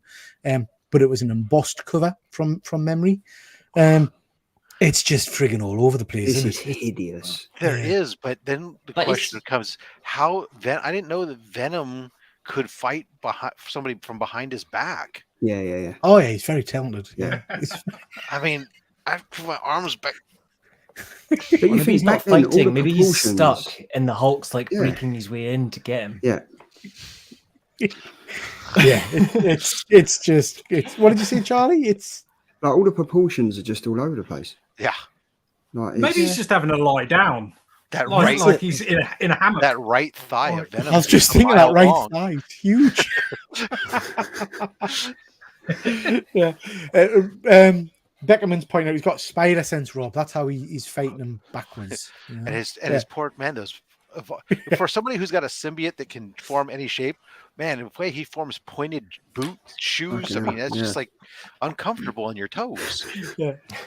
I did just want to touch quickly on some of the gimmicky covers that kind of came out back in the day, and we've got glow in the dark covers, prismatic covers, and then I wanted to get your view on this, the homage kind of craze. I'm sick to the back teeth of seeing these ASM 300 ones. So where do you stand on gimmicks and homages? I love the Ghost Rider glow in the dark book that they did. That is superb, and that is like unbeaten. And I think that was the first glow in the dark cover Marvel actually did. As for the ASM 300, I don't even like the original cover. Like, I think that's really awful. Like, Todd McFarlane is a great artist, and I just don't like that look. And the fact that it's been homaged so many times, it's just it's so tired. Yeah. It's literally everything. Every book you can imagine's had a It's ASM 1 or ASM 300 and Spider-Man 1. Those two, we talk about it all the time on Only Slabs when they come up. Those are, if they are not the two most homaged covers, then I don't know what are. And I mean, then right behind it, is what that Hulk book with Wolverine and another McFarlane. McFarlane has influenced so many people, and the homages are crazy. Yeah. On his books, and they all sell. And I mean, he homages his own stuff. Yeah. Well, he done 301. Well, that's right. He only waited one issue to 300. homage his own thing. I mean, Jesus. Yeah. And again, not a good then cover. Spider-Man 1, he did what was it 7 or 13 or something when he switched it to the black suit. I mean, I like the movie. Yeah, I was about because tying into that, I like the movie poster homages, like Deceased did a line of them with like yeah, I've really liked some of them, and the Stray Dogs, superb series of horror. Something different like that, rather than just if something references something completely different. So if it's like referencing a movie, or if it's like an independent book is referencing like a really old school Marvel book or something, like that's cool to see. One of the comics I remember that I got fairly recently is like an homage cover. It's a Seven Secrets cover, but it's Akira. Oh yeah, And yeah. it's just amazing with like the bike done as the style with the different stuff. And I think I just picked that love one it. up actually. Yeah. They should just put on hiatus. There should be certain books. That'd be a great show. Pick 10 books. These 10, no more homages for the next 15 years. Action Comics 1 on there. There's that SpiderMan 1. These. I don't buy a cover because it's an homage or because it's got someone's name on it, though. If I don't like the cover, I'm not buying it because I only buy them for display anyway. Yeah. Interesting stuff. Okie dokie, guys. Let's move on because, like I say, I'm conscious of time, and we're going to talk a little bit about things we've been picking up, what we've been buying recently. I'm going to start off with a recent purchase that was recommended to me by my good friend Luke from Hydra Collectibles, and he messages at work, and I had to pick it up. So this is a copy of Fantastic #1 from 1967. And in this book, you've got the reprint of Journey into Mystery 83, first X-Men issue, and Tales of Suspense 39, along with a Hulk story. So it's in really nice condition for a comic of that age. This is obviously a UK version book. It came originally with a free gift. Unfortunately, that's not with this, so I will be trying to hunt that out. But I love it. I just love these kind of UK reprint books, all in black and white. But yeah, stunning, really, really nice. And I think this is technically the first UK reprint of Journey into Mystery 83. I'm not sure about X-Men and the Iron Man story. Yeah, I think it is only for Thor. The X-Men and the Iron Man ones were released earlier, but this is the first UK appearance of Thor. Yeah. So yeah, nice one, nice book to have picked up. Only other thing I wanted to show is these guys, and I know Charlie's got some of these as well. Myself and the Killer Comic crew were gifted some hero cards from Zavi to do a review on. So I will be doing a bit of a review and video on that. And these are trading cards. I have opened my packs already, and they're really quite cool. So watch out for some future content on those. Anybody else got anything they want to show off? Just super quickly. Sorry. We'll do Rob first. Sorry, James. I look at that. I picked up another book. Yeah, just a little. That looks in good I condition, really though, like that cover. Yeah, it's stunning. Yeah, Absolutely it's in really good shape. I mean, it's got some. It's down when you get down towards the it's a little rough around the edges, so to speak, right? But otherwise, it presents beautifully. That's stunning. Absolutely stunning. So, very cool. And you can learn how to hypnotize people. Excellent. You finally get a date. Excellent. Good stuff. Thank you, Rob. Hey, never underestimate chloroform and Stockholm syndrome. And rope, a good rope. Yeah. James, what you got? Yeah, I've wanted one of these for a while, and I was on holidays and I saw one in one of the shops, and I was like, okay, I'll pick that up. But I finally got a Punisher T-shirt. Oh, superb! So, yeah, very cool. Small, not exactly a first Electro, but I'll take it. Yeah, very, very cool. Very cool. Anybody else got anything you want to show off? Peter, I don't. You're picked up. Sorry, I was just going to say there's nothing that I want to show off, but I do want to thank someone. I still haven't worked out who it is yet. Somebody sent me an AOK this morning, and I had only posted that I was missing 3 books from a particular collection yesterday morning, and literally by recorded delivery today, the postman has handed me 2 of those books, but there's no note or anything. So if the person is in the chat, please know that I'm very thankful. I've asked so many people if it was them, and they're all denying it. But yeah, I am very thankful for those books. Just 1 to go now. Very cool. That's the thing about this community. I mean, I showed up for an AOK last week from Andy, Perpetual Comics, and people are very, very kind. So yeah, on behalf of whoever it was, thank you. It was very nice of you to send those to Luke. It'd be nice if they came forward and said who it was. And also, not many people have my address, so it's also a little. That's what I was thinking. Scary. The person must have your details pretty quick. Yeah, I figured it could only be quick as well. Either someone's lying and they have told me that they didn't send it and they have, or it's someone who I have forgotten given my address to, or someone else has given them my address. But either way, I am thankful. Very cool. Very cool. Highland G, did you have something to show? Yes, I just want to show this this Catwoman cover that I picked up, kind of in contrast to the really kind of overly kind of sexualized one. I just really love. Oh wow! This cover overall, it kind of looks like a Batman cover where he's always kind of got like a scarred back sitting in the Batcave or something. But this one is obviously Catwoman. She's got the various scars and things. She's got her suit here, and then it's got all the classic various kind of like face masks up the top here on a shelf. Hold that a bit nearer, mate. I can't see the face. Oh yeah, see. Oh, that's stunning. Highland, how do you think of them holders that you've got them in? Do you think they're any good? I really like them. You can get. Yeah, I mean, cool. Shane picked up a few for me from like his local comic shop because I can't get them here. But I bought a few online and I bought a few through him. And I just use like you get little kind of command strip hooks that are meant for like Christmas lights outside. Exactly the same. And it literally fits the gap perfect. Yeah. And then this is literally just magnetic. I can get straight in. So I've got them bagged and boarded, but I could just like grab my comic and read it at any time or change it for another one. Yeah, they're very. And there's nothing permanently stuck to them. And they're only £11 as well. Like they it's about £11-12 each. It works out. The more you buy, you tend to get them cheaper as well. Yeah. Very cool. Very cool. Okay. Anybody else got anything you want to show off? Dr. Von Hoot, have you got something there? Oh, it's not. Hang on. It's going to be Neighbours on Blu-ray. The DVD of Neighbours. What is it? Sure. Debbie does that. Oh my god! Nice. What a film! What a film! I haven't I've not seen it yet. Oh. I'm really looking forward to it. It looks like it's right up my street. It is gorgeously gory. It is fantastic. And if any of you haven't watched that Evil Dead Rise yet, that was amazing. Like, it was fantastic. But yeah, enjoy it, Von Hoot. Enjoy it, mate. Evil Dead Rise, from the second it started and the lady's hair gets played with.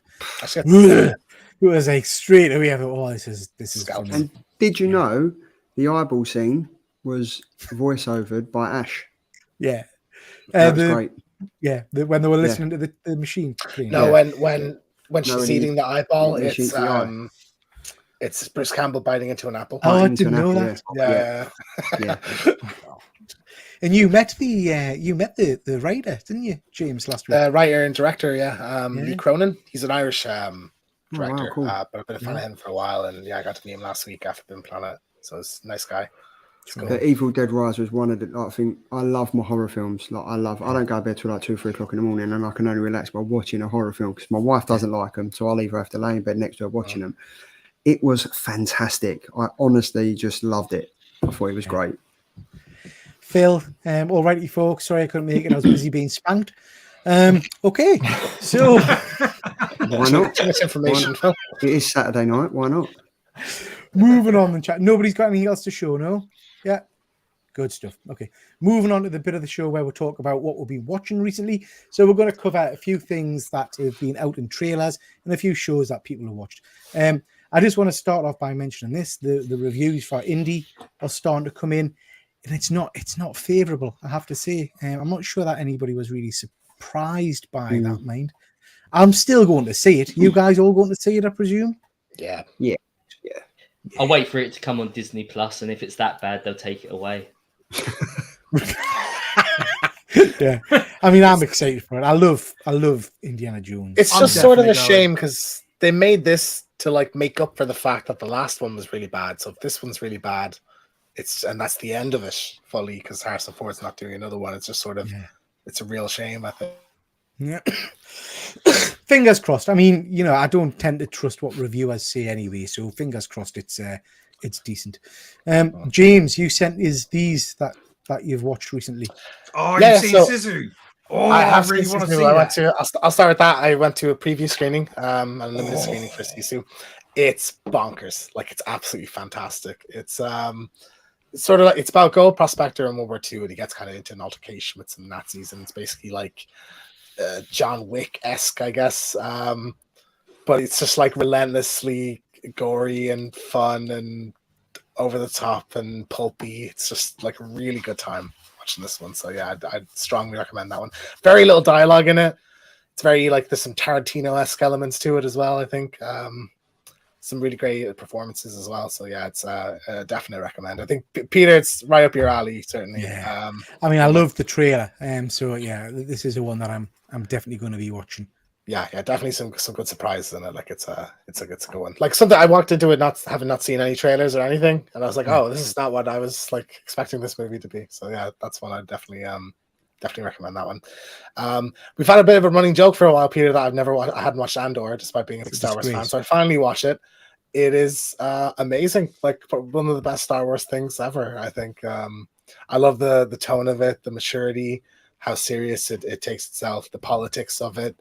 A lot of really great new characters, I think, particularly like the ISB agents. Yeah. It's amazing performances as well. Yeah, I'm actually blown away. Like, absolutely loved it from start to finish. So, yeah, I think I might start that tonight actually, because I keep forgetting it exists. So it's really, I know, like, I think some people are just like, oh well, I know how this character's story ends, so why bother? But like, it's really, there's some amazing stuff in it, like new stuff. Yeah. So yeah, I'd strongly recommend it. Like when you get 2 episodes in, you'll be hooked anyway.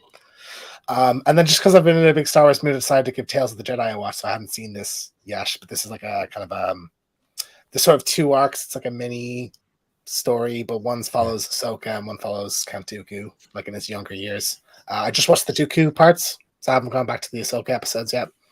But it's awesome. It just shows a good insight into kind of his turn to the dark side. Like one is him and Qui-Gon on an adventure when Qui-Gon was still a Padawan. One is him and Mace Windu, and shows how Mace Windu became like how like Dooku was kind of sidestepped for Mace Windu to be on the Jedi Council. And one takes place during the Phantom Menace, and you see Dooku and Qui-Gon, like right before Qui-Gon dies, have a conversation, and then it shows his reaction to Maul killing Qui-Gon. So like some really cool stuff that we've heard about in Star Wars that we actually get to see in this. So yeah, awesome. I definitely strongly recommend this one. I didn't spoil everything. There's a lot of I'm joking. But yeah, no, you should give this a watch. It's a good one. I'll pick that one. I mean, I've watched Andor, and it's absolutely phenomenal. Yeah, have you guys all seen Andor? Yeah, I enjoyed that. Not yet. Yeah. It is on my to watch list. Well worth a watch. Hi, Shap. We've been talking about you earlier in the show, mate, and thanking you for your work in the community. So appreciate you jumping on. Okay, Luke, you mentioned recently that you've finally caught up with this movie, and you liked it. Oh no, I didn't say I liked it. I said it wasn't as bad as I thought it was going to. So in comparison, so Thor: Love and Thunder was far worse than this. Yeah, I agree. And 100%. You know, it's. Don't get me wrong; it was still a complete CGI mess, and I don't like the way they're heading with this stuff. But like I say, it wasn't terrible. Now you also have to remember that I just put it on when it was on Disney Plus. I didn't go out and spend money at the cinema for it or anything else. For me, it was just, I feel like I need to watch this just in case anything makes reference to anything else. I'll put it on for an evening's entertainment. And, you know, it was watchable, but much like so much in the MCU at the moment, I won't go back and watch it again. Yeah. So, no, I didn't like it, but I didn't hate it. Yeah, that's about as good as a review a lot of Marvel movies get at the moment, I think. Yeah, not that being said, I did watch Dungeons and Dragons, which was amazing. Yeah, so that one I really enjoyed. But that also had mixed reviews, right? I'm not sure if it got decent reviews. Dungeons and Dragons. Okay. Yeah, it was. I loved that one. Dr. Von Hoot. Yes, AEW Collision. It's the upfronts this week, and this was announced on Wednesday, I want to say. Yeah. And if the rumors are true, they're getting 1.2 billion for 5 years. Bloody hell! Which puts them firmly like on a level with WWE, whereas previously they were sort of their production was just as good, but it really is like the next level sort of money you're talking there. That's crazy. And it means that they could go after anybody. it's going to be on Saturday nights, which is notoriously bad time for wrestling, honestly, because the demographic that they want is all going out. You know, so it's a fascinating bit if you're into the industry's business and what's happening in it. I won't go into this too much, but CM Punk last year had an altercation backstage with some wrestlers, and he hasn't been on TV for nearly a year. It looks like it's going to be his show. Is sort of they're bringing him back and like separating him away from the people he doesn't like. Is the gist of it, which is really dangerous territory for wrestlers, because you don't want wrestlers to get too much power. When they're in control, it doesn't work out well. But we'll see. You know, he's gonna be important to them because he's a big enough draw in like the mainstream audience that knows wrestling. So, I mean, wrestling does now for me, I have to say. Yeah, same. Wrestling is exactly the same as superheroes. It's just real life. It's not. It is. Von Who, we It's can episodic. an hour after, and we can just chat wrestling. We can just grind this out, man. Because I'm with you on that 100%. Charlie and Von Hood grinding it out. Lovely. There's a vision for you all. Saturday night. Saturday night. Just want to say hello to the promiscuous time traveler. Thank you very much for joining me. I jumped on one of his shows when I was meant to be at work the other day, and it was tremendous. A really, really fun show. So do check out his channel. So DVH sent me these amongst pork other scratchings. Pork scratchings. Good They're man. not bad. Enjoy.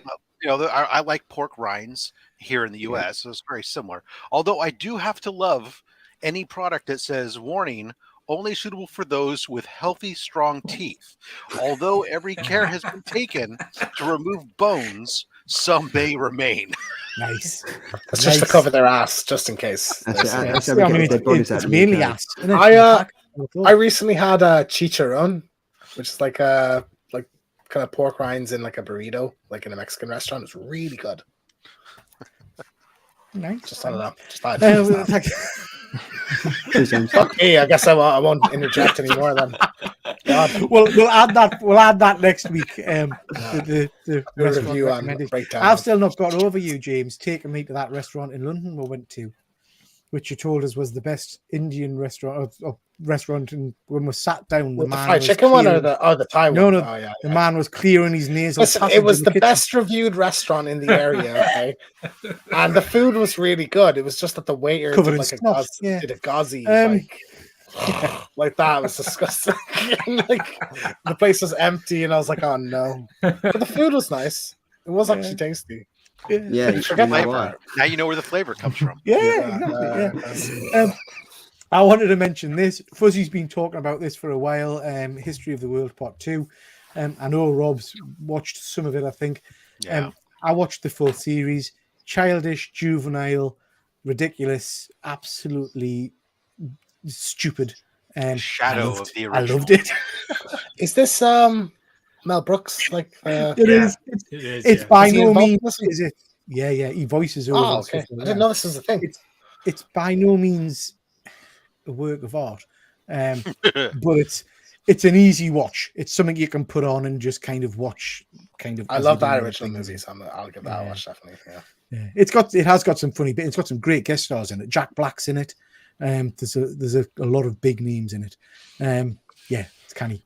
Yeah, but Jack Black was in The Mandalorian too, and that was shite. That's very true. Yeah. I wanted to mention this briefly. This blew my mind earlier, Pete. Did you watch it? No, I did, but I was like, what the fuck is going on? Yeah. So great. Yeah, so this is 3x3. So spoilers for anybody that hasn't seen it. You remember last week, guys, I told you about a series I recommended called Inside Number 9, which is kind of an anthology of horror stroke stories. This week's episode was supposed to be called On the Buses, and they've done promotional videos for it, and they've done press images, and there's a trailer and all that kind of stuff. Before the show started, it said, unfortunately, there's a technical issue, so this show's been taken off, and instead we're going to air a new episode of Lee Mack's new comedy quiz. and you literally watch a quiz which gets weirder and weirder and then ends. And when it ends and the credits roll, you realize it's been an episode of Inside Number 9. So they've kind of trolled you throughout the entire thing. Didn't they do that before? They've done that. They've done it a couple of times. Yeah. But it was really well done, and it really does feel like you're just watching a normal quiz until the end. So, Dr. Von Hoot, you watched it, yeah? Yeah, I watched it earlier with Mrs. Von Hoot, and didn't tell them. So I just put it on as if it was Lee Mack, and they were like so zoned in, but really picking up on all the little things that until it got to the end was like, this is about serial killers, isn't it? Like that's what she said to me at one point. Like, this isn't real. It's really well observed. I really enjoyed it. The thing is, when you initially put it up, like you think, I went into the iPlayer looking for a 3x3 and then I did a Google and I was like, oh, it's Inside Number 9, right? Now I understand why he wants us to watch it. Yeah, it's well worth a watch. And Inside Number 9 is a good series overall. Charlie, you watched it, did you? Yeah, and I thought it was. I only watched it off the back of the thing you did, and when I did what Von Hoot, I was like, what the fuck is 3x3? Because Lee Mack presents the 1% Club, and I was like, what's going on here? And then when you realise it, it was great. It was very well done. Yeah, well worth picking up. Okay, guys, I set you some homework. Mission Impossible: Dead Reckoning Part 1, the trailer for this. So I presume everybody's watched it. We'll come to you first, Rob. What did you think? I didn't get a chance to watch that yet, but I know I have a life sometimes. I'm excited just by the thing. I've loved the direction that the Mission Impossible series has gone. Each one seems to have gotten better and better. So I'm all in. I don't even need to see the trailer. I'll go see it. I'm all in. Yeah, I mean, I love these movies. Highland G, how about yourself? Yeah, I haven't seen the trailer. To be honest, it's not really a series that I carried on that far with. I saw maybe the first few of them, and I think I saw a later one where I think there was a whole bunch of tablets and stuff that were using to see around corners and things, and I just thought it got a little bit ridiculous. So, you're missing out. They get really good. Like the action in some of them is absolutely outrageous. I think it's like the fast movies in some ways. Even if you don't like them, you'll get some entertainment out of it at the very least. I mean, even if you're just watching to see what Tom Cruise puts his body through, the madness of the stunts and things. Charlie, I know you're a Fast fan, so are you a Mission Impossible fan? I love it, and I again go back to the original game with this on the N64. This was wicked. There were so many flashbacks for this. In the trailer where I think this is the first time that a Mission Impossible film has been filmed on a train since the first one came out in '96, and Kittredge is back. This was, I loved it. I thought it was great, and that bike where he jumps off, it's just insane. What he does again, what he puts his body through. So did you hear the stories about? The scene where the train goes over the edge into the quarry? Yeah, that he was in that area where it is, because in England, and he'd landed his helicopter in someone's house or something, a garden, and then he took them all out for curry at the local curry house. So they had a curry and stuff. Yeah, apparently incredible. How about the rest of you who haven't asked? Luke, are you a Mission fan? Yeah, I enjoyed them well enough. Like with a lot of these films, I'm not going to rush out to go see them at the cinema or anything, but I will watch them as and when they come out. I always feel like he's pretty much the last of our big megastars, isn't he? Yeah. But that being said, I do always wonder what Scientology has on him. What secret do they know that keeps him toeing the line? Because that's all a bit strange, isn't it? No matter how great he is as an actor, that's a weird side to it. Just a tad. I thought the trailer was incredible, and the last one didn't really kick in the Mission Impossible music, whereas this one did. I think we talked about it a while ago about how it was there, but just a different version of it. Whereas on this one, at the end of the trailer, it really thumped in, and I loved it. James, I would imagine you're going to go and see Mission Impossible, yeah? Oh, day one. I love these movies. They're so much better than they have any right to be. It's Yeah. The stonework is just incredible. Action sequences are great. Music's great. Yeah, I love these. So I'm there day one. And Vig Rhames is back as well. Yeah, absolutely. Yeah, can't wait. But he's only able to do all these stunts, right? Because he literally owns the production company. Yeah. That's how he gets around it all, right? Yeah. Because no one else would ever insure him No. to be able to do all this stuff. Yeah, Mm-hmm. yeah. I mean, because the stunts he's doing are batshit great. I mean, the guy is phenomenal, really, for his age and all the rest of it, and all the stuff he does. Dr. Von Hoot, did you watch this trailer, Extraction 2? Can't wait. Like, it's going to be amazing. Did you see the teaser trailer as well? Yeah. I've missed the first one of these. I haven't seen it. I'm gonna have you should see the first one. It's quite dry, but it's a banging action movie. Yeah. Like there's no comedy at all, but it's if you like your actions like serious, it's a great watch. Get it done. The trailer struck me very John Wick in style in terms of the action and stuff like that. It felt very that kind of kinetic energy. Yeah, but it's more grounded than John Wick, I would say. Right. There's almost a little bit of a fantasy element with John Wick, whereas with Extractions, how dare you? What do you mean fantasy? Well, I believed every second of John Wick. Yeah, no, but like even veers into comic booky sort of. There's like those stairs looked very soft when he fell down them. I didn't think that would damage him at all. Yeah. How about you, Rob? Are you an Extraction kind of fan, or did you get a chance to see that trailer? Yeah, I haven't seen that one either. I know I failed American you. Is there another American that we've got? Yeah, who works globally and supports teams all around the world. Is this the kind At least of I know my time zones. Oh yeah. Touché, my friend. Touché.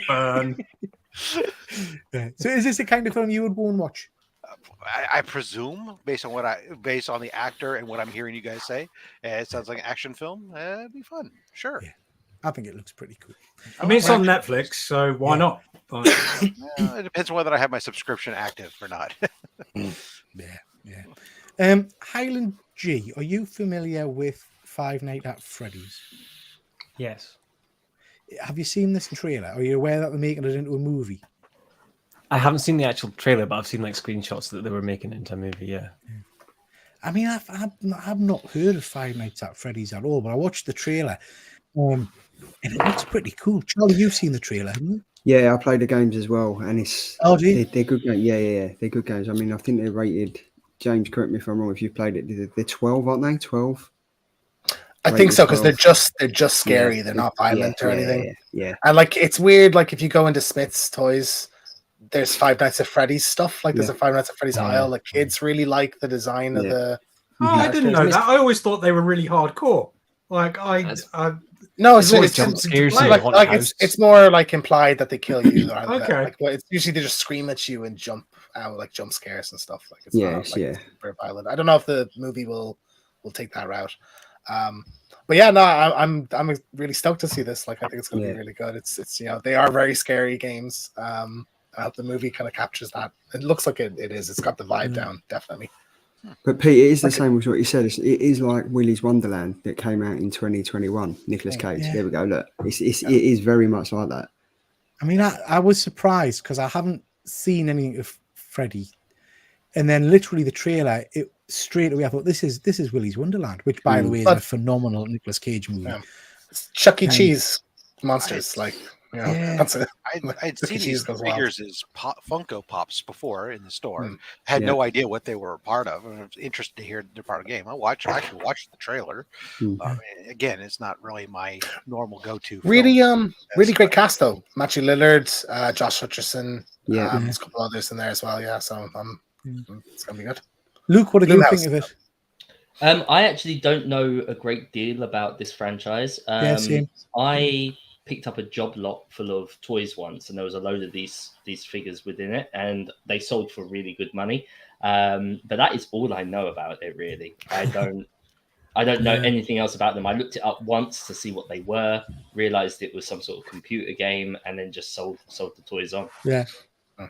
I mean, for me, I go back to Willy's Wonderland, and Lauren's just saying there that Willy's Wonderland was inspired by Five Nights at Freddy. If it's anything like this movie, I'll go and see it because this was tremendous. I mean, absolutely tremendous. Anybody? No, Charlie, you've seen this one, yeah? I loved it. It's just so batshit crazy bonkers. And I watched it recently as well. I thought it was ridiculous, especially it's, when it's ridiculous. It's like what cans it's of Red meant Bull or to be. something. He's pounding every single time he takes one out or something. Yeah. It's quite funny. Yeah. Nicolas Cage doesn't actually speak in the entire movie. He has no lines at all. No, he does say something to the guy at the very end, does he not? Does he? Yeah, he does murmur something. Yeah, he does. Yeah, when he wants his keys back or something, he says like "my job's done" or something. He says he has like one line. God, it's tremendous. It's amazing. Now, I've not had a chance to see this yet, but this is an Apple original movie still by Michael J. Fox. Anybody had a chance to watch this? I watched it recently as well, yeah. I will definitely be watching this because I'm a big fan of Michael J. Fox, and this has kind of prompted me to talk a little bit about time travel movies in a minute or two. Huge Michael J. Fox fan, and he's recently gone on and said, that he doesn't think the need to do a reboot of Back to the Future, but then he said, "But it's up to you. Do what you want. I've got paid for it. So what about?" Which I think is a great response, But it did make us start thinking about time travel movies. So what we tend to do is on this show we start a roundup by talking about our favorite movie kind of franchises and things like that. I've done a quick screen dump of lots of different time travel movies there. There's hundreds of them out there. There's some absolutely superb ones. Give you guys a couple of minutes just to think about some of those, and then I'll come to you individually to talk about your favorite time travel movies. Luke can go last because I know he's going to talk for a while about his enjoyment of movies. Just going to briefly mention some of the ones that I personally really like. Huge fan of Bill and Ted's Bogus Journey. I think that's one of the earliest movies I remember watching about time travel. Star Trek First Contact, I'm a big Star Trek fan. That's a great movie about them going back and kind of setting off the first intergalactic flight. I don't think Edge of Tomorrow gets enough praise, guys. I think Edge of Tomorrow is an amazing movie. Yeah. Absolutely amazing movie. Okay, we'll just go around the screen with you, Von Hoot. What's your favorite? Well, favorite's got to be Excellent Adventure or Back to the Future. Yeah. Or that's yeah, that's it. Time Cop. Time Cop is underrated as well. Van Damme. Yeah, Van Damme's amazing. No, there's a movie that I sent you a picture to, and my mind has just gone blank because its name is a Japanese film. Yeah, there it is, Beyond the Infinite 2 Minutes. I think people needs to see this. It's really interesting little movie. It's about 70 minutes long, and it's basically a guy is contacted by himself 2 minutes into the future via his TV. And it's all in one shot, a bit like Rope. And it unravels. It's really interesting flick, and because it's all like 2 minutes into the future, it's all happening just after you've seen it and everything. It's fascinating watch. Never heard of that. Like, is it entirely successful? I don't know, but I think it's well worth a shot. Also, Hot Time Machine is awesome. Whoever, I love that movie. I've never seen it. Never seen it. I like it. How about you? How about you, Rob? Are you a time travel fan? Yeah, there's lots of movies out there that are great. I mean, Back to the Future, of course, was a big one as a kid. For me and my wife, both of us are huge fans of the Bill and Ted's series. I mean, I even like the third movie, so I don't care what you say. The Spy Who Shagged Me was just rewatchable as hell. I mean, Heather Graham is just great. And then, but one of my favorites, and I'm not sure if it's really time travel or Man Out of Time, but Demolition Man. Oh, Demolition Man. Wesley Snipes. That's a classic. Yeah. With their Stallone in it. And the three seashells. I mean, I don't know whether it counts as time travel, but it is brilliant. It's Man Out of Time, not necessarily time travel necessarily, but Yeah, no, I'm a big fan of Demolition Man. Actually, very, very cool. How about you, Charlie? I really like Butterfly Effect. The Butterfly Effect. Yeah, the first one. That was one of the I think it was like early doors that I kind of watched and was like, wow, this kind of like blew my mind a bit. But yeah, and the Spy Who Shagged Me is so entertaining. It's hilarious. It is like it's timeless. It is really, really timeless. Do you want to see another Austin Powers movie? The third one went a step too far. I think it kind of showed it was done. They did what they did. Move on. Yeah. I got to take off. I'm sorry, guys.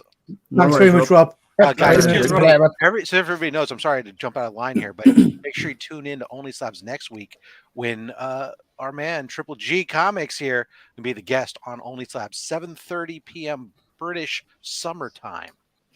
Good stuff. That sounds like a man who knows his time zones. Looking forward to it, bud. Looking forward to it. Thanks, Rob. Thank you, mate. Yeah. But yeah, Interstellar just. Oh yeah, that's a good one. Yeah. Like where he's looking, where he comes and he looks through the window at his cell. That was. I can't. Do you know what? His movies make me realize that I'm not very clever because I can't understand. I mean, Tenet. I tried to watch that. Yeah, that was times. I don't know that Nolan's that great. Like he makes interesting films, but they're sort of. I mean, I don't want to insult people. I should. No, but unless you're Christopher Nolan, they don't work. I think. Yeah. I think they're watchable, but they're like magic tricks. Basically, once you see through them, I agree. Okay, just before we move to Highland G, I just want to quickly jump into the chat. And we've had lots of suggestions. So Fuzzy, Looper's very good. Bruce Willis, isn't it? Yeah, that's a very good movie. Donnie Darko is a stunning movie. Yeah. Predestination, don't know if I've seen that one. Deja Vu, I've seen. Denzel. Monkeys, very cool. 12 Monkeys, very, very good one. Sean, Time After Time, that's on my slides. I've not seen that one, but I've heard it's very good. Teenage Mutant Ninja Turtles 3, Turtles in Time. I don't know if I've seen that. Really? You don't need to. It's a computer game, Pete. Deja Vu is a great pick. That's great. About Time is a modern time travel gem. Not seen that one either, I don't think. Lucy, yeah, very cool. Last Action Hero, Arnold, yeah. X-Men First Class, Terminator, obviously a classic. Connie's Back, Nerds. I haven't seen that one. I'm Back, Nerds. Is that good? No, it's very good. It's good. Yeah. The Time Machine, going classic there. Too many good ones to name. Very true. Highland, we'll come to you, mate. What are your thoughts on time travel movies? So, as I listen to all you guys, I don't think I've watched, or I'm not a big as fan of a lot of the more heavy thought ones, I guess, that kind of things. Like I really enjoyed like Bill and Ted. I'm a massive fan of the Back to the Future series as a whole. Like I think it's really funny, and I think they couldn't really cast anybody better for a lot of those roles. They just worked. And as far as time travel is concerned, it's one of the few movies that actually kind of shows the consequences of what happens through time travel as well, and kind of connotates that quite well. So despite not having seen that many, I still think it's probably one of the top time travel movies. Yeah, I think you're right. Very cool. Connie's saying Hot Tub Time. Sorry, excuse me, Connie. Time Bandits. Oh, Chris, love Time Bandits. Haven't seen that movie for years. It's funny when we're doing these shows, you know, we keep mentioning movies that I haven't seen for like 20, 25 years or whatever. And JP, I was just thinking that exact same thing. No one said Endgame yet. Yeah. Howard and Luke, take it away. I don't even know where to begin with this. I'm so torn between like fully geeking out and boring everyone, or just staying a bit calm. I'm working around my screen, Luke, so don't worry, James. You want to be, yeah. I'm doing clockwise. His face was like... I can let James go first, because if everyone mentions the films that they want to mention... You're on your roll, Luke. Let's get this over with. So people know that I like comics, people know that I like Spider-Man, people know that I like toys, etc., etc. But my real love is time travel movies. I love time travel fiction. And the beauty of time travel is that it's kind of like an umbrella that fits over all genres of movie. You can have your horror movies, your sci-fi movies, your romantic comedies. You know, they kind of can all fall under this same umbrella. Now, you've banned me from talking about Lost. Yeah. And I know John's Comics for Kids is a big Lost fan too, so I'm not going to go there. Although you should. And again, if you want to talk about not being smart enough to understand the show. But no, I mean, the thing that I love most about time travel movies is the paradoxes. Mhm. You know, even if you look at something like Terminator, for example, how the whole war and the AI wouldn't exist if that first Terminator didn't go back. Yeah. You know, it creates that time loop and that paradox. But yeah, I mean, I don't want to bore everyone. I could rave about this. I could go into all these paradoxes, explanations. I could talk about. So maybe just tell us what the film is then. It's so hard. It's so hard to pick. But do you know what? I would pick a very low budget film called Primer. If you can find it, definitely seek it out. It's about 70 or 80 minutes long. It's not very long, but they don't dumb down any of the science behind it. And you might have to watch it a couple of times in order to work out exactly how everything is going. But it's probably the most intelligent time travel movie that I've ever seen. Don't think I've seen that one. That's not for me. When you put it on, you will think like, oh, this is really low budget. This is like two guys just recording a video in their garage, and that's essentially what it is. But it's so clever. It won a load of awards at all different film festivals and everything. You know, if you're into your low budget sci-fi and horrors and everything else, that's the film to watch. I'll have to watch out for that one. I'm surprised you didn't say Planet of the Apes. Look, that's where I thought you'd be going. I love Planet of the Apes, and again, it's probably the first time travel thing that I was ever introduced to as a child. So it definitely holds a special place in my heart. But like I say, I am obsessed with time travel movies, and I watch all of them. Yeah, great, good stuff. James T, what about yourself? Prisoner of Azkaban is probably my favorite use of time travel in a movie. Like I was blown away. Harry Potter. Yeah. So in the third one, they go back in time, and you see like things that happened earlier were them. She throws the rock to distract them to capture the bird. They're under the cloak. Mind blowing at the time when I saw that in the cinemas. Like I adore that. So that might be my favorite. Like surprise, there was time travel involved. Moment in the movie. But a movie about time travel I really love is called Project Almanac. And it's a found footage, sort of a bit like Chronicle. It's like a found footage film about these teenagers, and they find a time travel machine in like a basement, and they do like all the kind of usual things you'd imagine doing, like going back a day and going forward, doing the lottery numbers and things and winning money and other kind of immature things. And then later on, there's like sort of ramifications for what they've been doing. But really great movie about time travel. That's probably one that sticks out to me. Not heard of that one. I'll have to check that one out. It's the guy that directed the Power Rangers reboot. Did it. Right. Okay. Yeah. You speaking about the movies that kind of like it's showing bits where you said in the Harry Potter where there was like the guys were there and then they were doing the new scene and it's still there and stuff.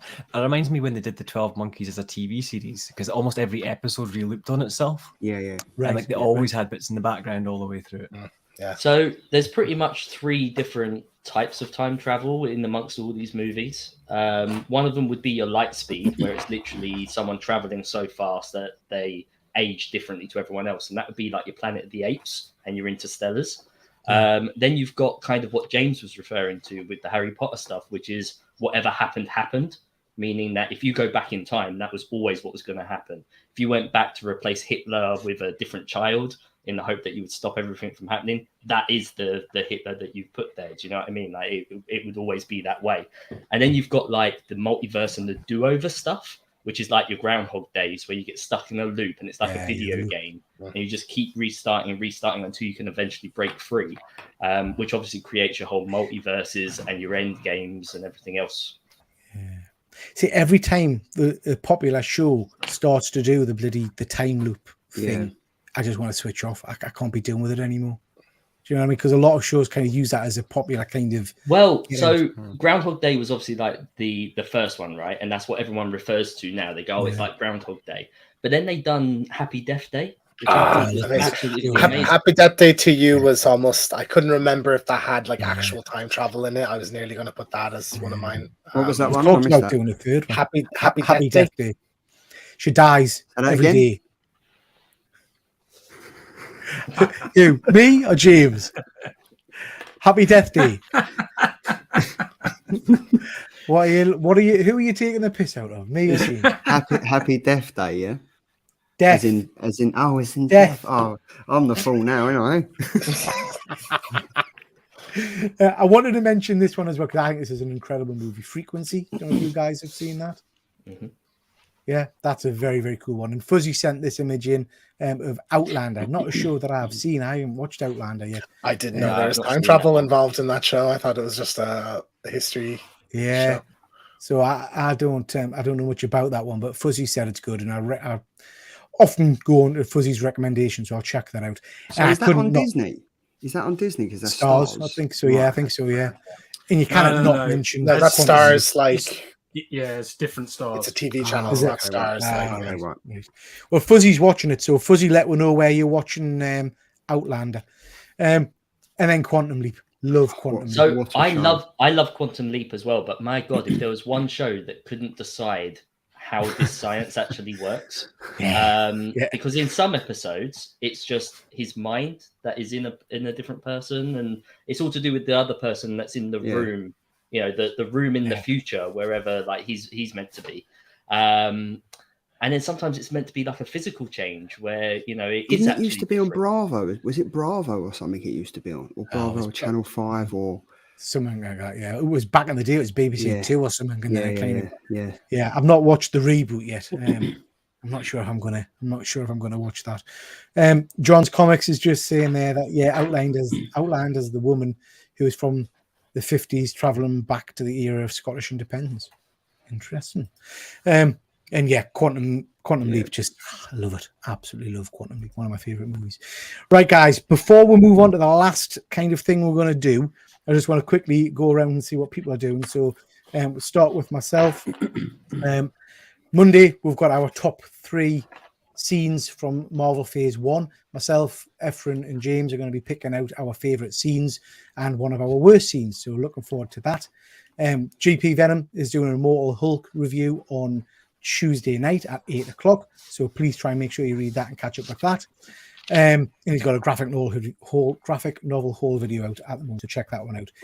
Big shout out as usual to the UK live show groups. So we've got This Week in Metropolis on a Tuesday night. Their show is always fun. Please check them out.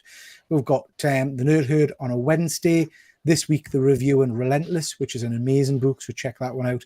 We've got Killer Comic Show on a Thursday. You're back this week, Charlie, yeah? Yeah, so we're back. We're going to kick it off again. But then we've also got like a couple of videos coming out this week for like the hero cards and everything like that. And I really want to get a retro gaming video done because I can't shout about this enough. That would be tremendous. So yeah, please do check out the guys over at the Killer Comic Show. Saturdays, we've got Grey Man doing Cover Slingers at 7 o'clock. So do check that out. Dr. Von Hoot, what you got coming up on your channel, mate? Unboxing Monday, which is where I got this and some other items. And then an unboxing on Friday. And I'll be doing shorts during the week. Yeah. Good stuff. Highland J, you got anything coming from you? Nothing currently planned, but now that I'm kind of more able to, I'm kind of looking to try and get a kind of game plan again. So hopefully at some point in the next maybe few weeks, I'll get some stuff going again. Good stuff. Looking forward to that. Luke, how about yourself? Yeah, so if you can believe it, I'm actually working on a video at the moment about time travel. And there might be whiteboards involved. Again, I'm going to go through a lot of these different movies, a lot of different paradoxes and stuff like that, and try and get a real understanding of how this stuff works within the movie world. Very cool. Very cool. Look forward to that. And James, you've got something coming up soon, haven't you? Yeah, doing a Jedi Survivor kind of story breakdown review next week, live show. So if anybody has played the game or watched the cutscenes or just wants to know what happens in it, you can tune into that. Tremendous. Have you got a day for that yet? Or I'm thinking Wednesday next week, but I haven't settled on it yet. I'll sort it out with everybody. Good stuff, mate. Good stuff. Okay, right. What are we doing this really? Yes, 100%. Want to do? Mine's gone warm now. Like you should have done this at the start. Nice. What we're going to do now is my son, it's probably slightly embarrassing on the internet. My son challenged us to watch a Sprite challenge video. Now, I've never seen this before. Have you got a video to put up, Pete? I haven't. No, I haven't. Okay. Yeah. Basically, what the challenge is, you've got to drink a bottle of Sprite as quickly as you can, really, and not burp. So I said to the guys, "She's fancy doing it," and the guys jumped at the chance and said yes. Did we? Is that how you interpret how that goes? Ollie, I didn't even have to finish texting the message. He was on his way to the shops. Now, Highland G and Luke. Highland G, you've not got lemonade with you, have you? Because you jumped on late. He's got vodka. He's got vodka. Is he there? Are you're not taking part in this, Highland G, are you? Or are you? I've got juice, but I don't have Sprite. Oh, good You're man. going to be buzzing off your tits, mate. I just want to make a point that I shake carbonated drinks to like flatten them a little bit before I drink them because I don't like when it's super fizzy. So. What? That's the whole point. That's No, the I don't point like of it.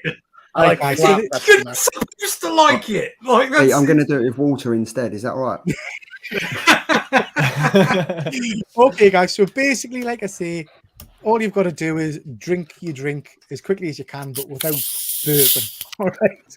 Right. That means it's about 4 o'clock to us. We'll make vomit. We'll see. Right. So cheers, okay. chaps. Right. Cheers.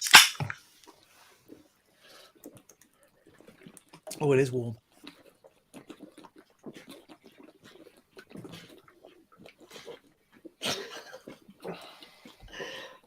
Oh dear God. Yeah, that's half. Oh, that's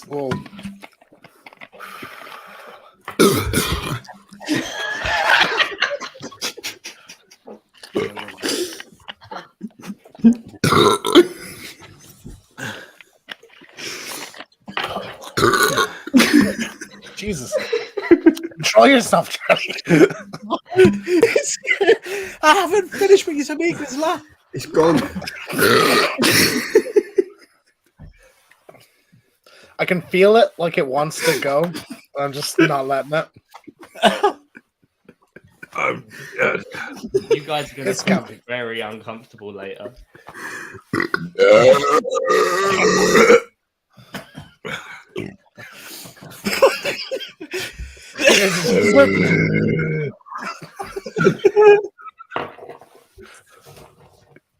wow. How slow is Peter drinking? Look at him. Have you lost? Keep laughing when Charlie's making weird noises. That's uncomfortable.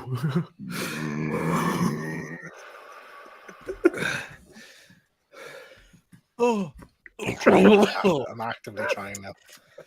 That was a silly thing to do.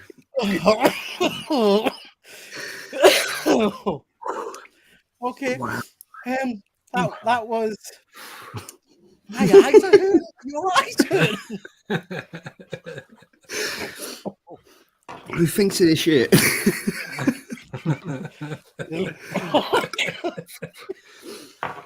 And on that bombshell, we'll see you. Good night. Good night, everybody. Bye.